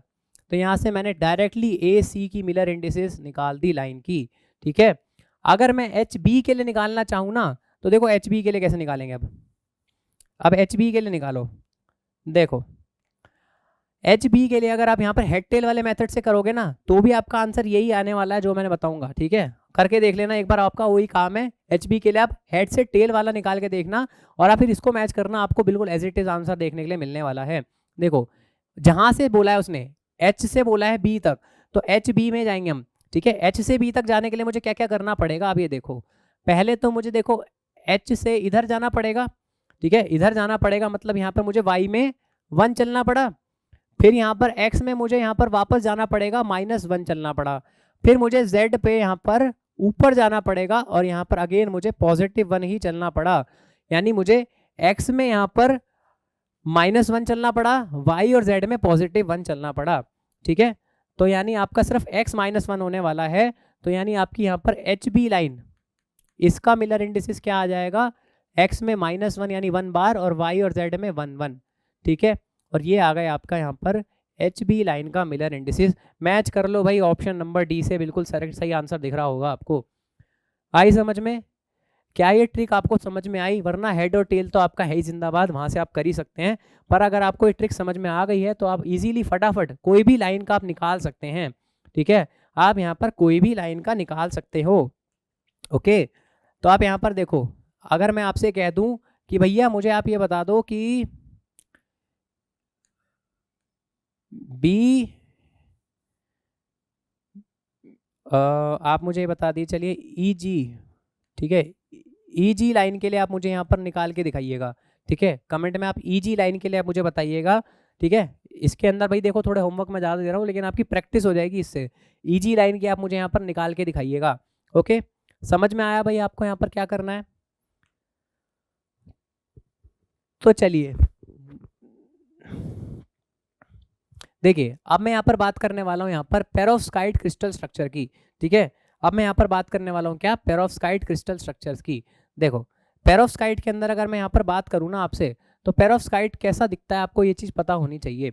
तो पेरोव्स्काइट देखिए कैसा दिखता है। पहले तो आपका पेरोव्स्काइट जो होता है वो कुछ इस तरह का दिखता है, ठीक है। पेरोव्स्काइट मैंने उस दिन बताया नहीं था आपको पेरोव्स्काइट, लेकिन आज मैं बता देता हूँ थोड़ा सा आपको। यूट्यूब पर रह गया था, आई थिंक मैंने ऐप पर तो बता दिया था, ठीक है। तो पेरोव्स्काइट देख लो कैसा दिखता है। जो आपका यहाँ पर कैल्शियम होता है ना, जो आपका यहाँ पर कैल्शियम होता है, वो यहाँ पर आपके कॉर्नर्स पे प्रेजेंट होता है, ठीक है। जो आपका कैल्शियम होता है वो यहाँ पर आपके कॉर्नर्स पे प्रेजेंट होता है, ठीक है। जो आपका यहाँ पर टाइटेनियम होता है वो आपका यहाँ पर बॉडी सेंटर पे प्रेजेंट होता है, ठीक है। जो आपका टाइटेनियम होता है वो आपका यहाँ पर बॉडी सेंटर में प्रेजेंट होता है। और जो आपके यहाँ पर ऑक्सीजन्स होते हैं वो आपके यहाँ पर फेस सेंटर्स पे प्रेजेंट होते हैं, ठीक है। ऑक्सीजन्स होते हैं आपके यहाँ पर फेस सेंटर पे प्रेजेंट होते हैं। आई बात यहाँ तक समझ में? ये होता है आपका यहाँ पर पेरोव्स्काइट स्ट्रक्चर। अब देखो, अगर यहाँ पे आप कोऑर्डिनेशन नंबर की बात करूँ ना, मैं सबका कोऑर्डिनेशन नंबर निकालना। अगर आप यहाँ पर बात करते हैं किसकी? एफसीसी में, ठीक है। ये एक तरह का एफसीसी स्ट्रक्चर ही तो बन गया कॉर्नर वाले के लिए। भाई आप यहाँ पर कैल्शियम की बात करें अगर, तो ये कैल्शियम 2+ के लिए यहाँ पर ये FCC का जैसे तो स्ट्रक्चर हो गया, यहाँ पर ये इस ऑक्सीजन के साथ भी टच में होगा ना, सारे FCC इस तरह से बन रहा होगा। यानी आप मुझसे ये कहेंगे कि सर यहाँ से आपका जो कैल्शियम 2+ का कोऑर्डिनेशन नंबर है वो तो आपका 12 आ गया, ठीक है, और ये प्रेजेंट कहाँ कहाँ पे है, ऑल कॉर्नर्स पे, ठीक है, कॉर्नर्स पे ये प्रेजेंट है, ठीक है। दूसरी चीज आपने बोली मुझसे सर ये टाइटेनियम 4+, ठीक है, टाइटेनियम 4+ के अंदर आप मैं बात करूँ अगर कोऑर्डिनेशन नंबर की, तो देखो कोऑर्डिनेशन नंबर यहाँ से कैसे बताएंगे, बॉडी सेंटर पे आपको देखने को मिलेगा कि सारे जो फेस सेंटर्स होते हैं ये आपको यहाँ पर टच करके बैठे हुए दिखेंगे, ठीक है, कुछ इस तरह से ये आपको इस तरह से टच कर रहे होंगे, यानी आपको यहाँ पर जो कोऑर्डिनेशन नंबर देखने के लिए मिलेगा टाइटेनियम का, वो यहाँ पर 6 फेस सेंटर्स की वजह से देखने के लिए मिलेगा, और यहाँ पर जो आपका कोऑर्डिनेशन नंबर आने वाला है वो 6 आने वाला है, और ये आपका कहाँ प्रेजेंट है, सिर्फ बॉडी सेंटर पे, ठीक है। और यहाँ से आपको देखिए टाइटेनियम का ही पूछा था आपसे, तो टाइटेनियम का कोऑर्डिनेशन नंबर यहाँ से आपका कितना आ गया, 6, यानी सी आपका 6 आपका कोऑर्डिनेशन नंबर टाइटेनियम के लिए आ चुका है, ठीक है। अगर वो कैल्शियम का पूछता तो 12 भी निकल जाता, ओके। अब देखिए यहाँ पर ऑक्सीजन की बात करूँ अगर मैं, ठीक है, लास्ट ये चीज़ है ऑक्सीजन, तो देखिए ऑक्सीजन की अगर मैं यहाँ पर बात करूँ तो ऑक्सीजन के अंदर यहाँ पर जितने भी ऑक्सीजन है ये यहाँ पर देखिए 2 तरह से यहाँ पर कोऑर्डिनेशन नंबर शो करते हैं, ठीक है, ये 2 तरह से यहाँ पर कोऑर्डिनेशन नंबर शो करते हैं। देखो सबसे पहला कोऑर्डिनेशन नंबर एक तो ये दिखाते हैं किसके साथ, हमारे कैल्शियम आयंस के साथ, ठीक है, कैल्शियम आयंस के साथ ये हमारा 4 कोऑर्डिनेशन नंबर दिखाते हैं, ठीक है, 4 कोऑर्डिनेशन नंबर दिखाते हैं कैल्शियम 2+ के साथ, ठीक है, और यहाँ पर 2 कोऑर्डिनेशन नंबर दिखाता है ये टाइटेनियम 4+ के साथ, ठीक है। आई बात में समझ, यहाँ पर बात समझ में आई आपको, ठीक है। यहाँ पर क्या लिखा है मैंने, ये आयन है और ये क्या है आपके यहाँ पर कोऑर्डिनेशन नंबर्स, ठीक है। तो ये होते हैं यहाँ पर सारी की सारी कोऑर्डिनेशन नंबर की कहानी, और यही चीज़ वो जनरली आपसे पूछ लेगा अगर पेरोव्स्काइट में पूछता है तो, ठीक है, आपसे वो पेरोव्स्काइट में अगर पूछेगा तो इतना ही पूछ सकता है वो, ज़्यादा से ज़्यादा जनरली वो इतना ही पूछेगा, इससे ज़्यादा वो इसमें नहीं घुसने की कोशिश करेगा, ठीक है। तो ये बात समझ में आ गई भाई, ठीक है। चलिए मैं ब्लू वाला क्या है यहाँ पर, देखो ये ब्लू वाला जो है कैल्शियम है, टाइटेनियम आपका ये वाला है, और जो आपका यहाँ पर ब्लैक वाला है वो आपका यहाँ पर ऑक्सीजन है, ठीक है, ये ब्लैक वाला आपका ऑक्सीजन है भाई, ठीक है, ओके। तो चलिए ये वाला क्वेश्चन और कर लेते हैं, उसके बाद हम यहाँ पर अपनी क्लास को एंड करने वाले हैं, ठीक है। देखिए ये लास्ट क्वेश्चन है आपका, यहाँ पर इजी सा क्वेश्चन है, कोई दिक्कत नहीं है आपको इस क्वेश्चन को करने में, ठीक है, इस क्वेश्चन को आप इजीली कर सकते हैं, और फिर मैं आपको थोड़ा सा हिंट दे देता हूँ बस। देखो इस क्वेश्चन के अंदर आपका क्या करना है, देखो करेक्ट स्टेटमेंट पूछी है बस उसने यहाँ पे आपसे, करेक्ट स्टेटमेंट बतानी है आपको। तो देखिए पहले ही बोलिए उसने, the crystal plane for which the interplanar spacing, यहाँ पर α/3 है वो यहाँ पर 2 होना चाहिए, ठीक है। α/√3 की इंटरप्लेनर स्पेसिंग यहाँ पर कब आएगी, अगर ये 2 होगा क्या, तो क्या ये स्टेटमेंट सही है या नहीं, आप मुझे बस ये बता दीजिए, क्या ये स्टेटमेंट आपको देखकर लगती है ये सही है कि नहीं। भाई यहाँ से ही देखकर ही पता चल रहा है कि ये स्टेटमेंट तो बिल्कुल ही कतई रॉन्ग है, क्यों, अगर आप यहाँ पर 2 के प्लेन ले रहे हैं तो देखिए आप डी को क्या लिखते हैं, a/√h² plus k² plus l², यही तो लिखते हैं ना भाई डी, ठीक है, डिस्टेंस यही तो लिखते हैं ना आप इंटरप्लेनर डिस्टेंस को। ए को इन्होंने अल्फा बोल दिया, h के l की वैल्यू अगर आप 2 रखेंगे तो यानी यहाँ पर √12 आ जाएगा, और यहाँ से जो d की वैल्यू आने वाली है वो आने वाली है a/√12, ना कि यहाँ पर a/√3, ठीक है। तो यहाँ से आपको पहली स्टेटमेंट तो देखती पता चल गई क्या, कि बिल्कुल ही इनकरेक्ट स्टेटमेंट दी है। देखिए दूसरी स्टेटमेंट बोल रहा है कि क्यूबिक क्रिस्टल है यहाँ पर आपका D001, ठीक है, उसको अगर मैं a से डिवाइड कर दूं तो क्या वो इक्वल टू 1 होगा या नहीं। तो देखिए सबसे पहले तो आप यहाँ पर D001 निकालते हैं हम, ठीक है, D001 निकालूं अगर मैं तो ये क्या होगा मेरा a/√1, ठीक है, बाकी दोनों तो 0 ही हो गई ना, तो यहाँ पर मैं सीधा सीधा क्या कह सकता हूँ आपको कि ये हमारा a के ही इक्वल आ जाएगा भाई, ठीक है, ये मेरा क्या है a के ही इक्वल आ जाएगा। अब उसने कहा है दोनों तरफ अगर a से डिवाइड कर दिया जाए, यानी इसको मैं इधर a से डिवाइड कर दूं तो देखिए क्या ये मेरा इक्वल टू 1 आ रहा है, तो यहाँ पर यस ये बिल्कुल मेरा इक्वल टू 1 ही आ रहा है, यानी यहाँ पर जो मेरी बी स्टेटमेंट है वो बिल्कुल करेक्ट होती हुई दिख रही है, यानी आपकी यहाँ पर जो बी स्टेटमेंट है वो बिल्कुल यहाँ पर करेक्ट होती हुई दिख रही है। ओके, अब देखिए थर्ड स्टेटमेंट जो कह रहा है ना ये 111 प्लेन, ये बिल्कुल सही होगी, ये बिल्कुल सही होगी। क्यों यहाँ पर बिल्कुल सही होगी? देखिए अब यही चीज आपको यहाँ पर यूज करिए, बस यहाँ पर HKL प्लेन में आप ये वाली वैल्यूज को यूज करेंगे जब, तो आपको जो यहाँ से वैल्यू देखने के लिए मिलेगी वो आपको कितनी देखने के लिए मिलेगी? a/√3 ही देखने के लिए मिलेगी। ठीक है, यानी आपका जो D111 यहाँ पर आएगा वो आपका यहाँ से a/√3 आने वाला है, यानी आपका सी स्टेटमेंट भी बिल्कुल करेक्ट है, बस आपकी यहाँ से ए गलत है और बी सी सही है बिल्कुल। अब यहाँ पर देखो इंटरप्लेनर स्पेसिंग का अगर मैं यहाँ से रेशो निकालूंगा तो वो कह रहा है कि यहाँ पर जो रेशो आने वाला है वो 2 आने वाला है। क्या ऐसा होगा? तो देखो करके देखते हैं भाई, होता है कि नहीं, करके देखते हैं।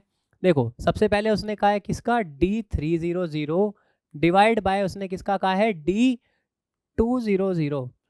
ठीक है, देखो ऊपर क्या आ जाएगा आपका a√3 का स्क्वायर बचेगा बस 9 डिवाइड बाय a√2 का स्क्वायर यहाँ पर 4। ठीक है, फटाफट कर दिया भाई, ऐसा मत सोचना क्या कर दिया सर, नहीं है भाई, इतनी चीज तो आप फटाफट आप कर सकते हैं ना भाई। यहाँ पर 3 का स्क्वायर प्लस 0 0 तो कुछ भी नहीं बचेगा ना, यहाँ पर 2 का स्क्वायर 4 बचेगा, बाकी 0 0 कुछ नहीं बचने वाला है, तो a से a कैंसिल हो जाएगा। ठीक है, ये √4 सबसे ऊपर चला जाएगा और बन जाएगा 2, और ये √9 यहाँ पर क्या बन जाएगा? 3, यानी आपका जो रेशो आ रहा है वो यहाँ पर 2/3 आएगा। और अगर आप इसको उल्टा करके भी लिखोगे ना तो भी आपका यहाँ 3/2 ही आने वाला है, मतलब यहाँ पर 2 रेशो तो कहीं से भी नहीं आने वाला है, यानी आपका 2 रेशो तो यहाँ से कहीं पर भी नहीं आने वाला है, यानी ये डी स्टेटमेंट तो बिल्कुल कोरी बकवास कर दी। ठीक है, यानी यहाँ से आपको पता चल गया क्या कि बी और सी स्टेटमेंट ही बिल्कुल सही स्टेटमेंट है और बाकी ये दोनों फर्जी स्टेटमेंट दी हुई है। ठीक है, यहाँ तक ये बात समझ में आ गई भाई आपका? मैंने यहाँ पर मिलर इंडिसेस ऑफ लाइन की यहाँ पर बात करी थी मैंने आपसे, इसको आप जरूर निकालिएगा, और जो भी मैंने आपको होमवर्क के क्वेश्चन दिए थे उनको भी आप जरूर सॉल्व करिएगा, और मुझे आप कमेंट में बताइएगा यहाँ पर क्या आंसर आ रहे हैं आपके। ठीक है, तो देखिए आज हमने लगभग काफ़ी हद तक सॉलिड को पूरा रिवाइज कर ही दिया, इससे ज़्यादा वो पूछता नहीं है। बैंड थ्योरी वगैरह के क्वेश्चन हम ऑलरेडी शायद पिछले यूट्यूब सेशन में भी कर चुके हैं, तो देखिए इस टाइप के क्वेश्चन ही आपसे पूछेगा, और इसी टाइप के क्वेश्चन आपको शायद देखने के लिए मिल भी जाए डायरेक्ट एज इट इज़। ठीक है, तो चलिए आज का सेशन हम यहीं पर ख़त्म करते हैं, अब हम मिलते हैं नेक्स्ट सेशन के अंदर, तब तक के लिए थैंक यू।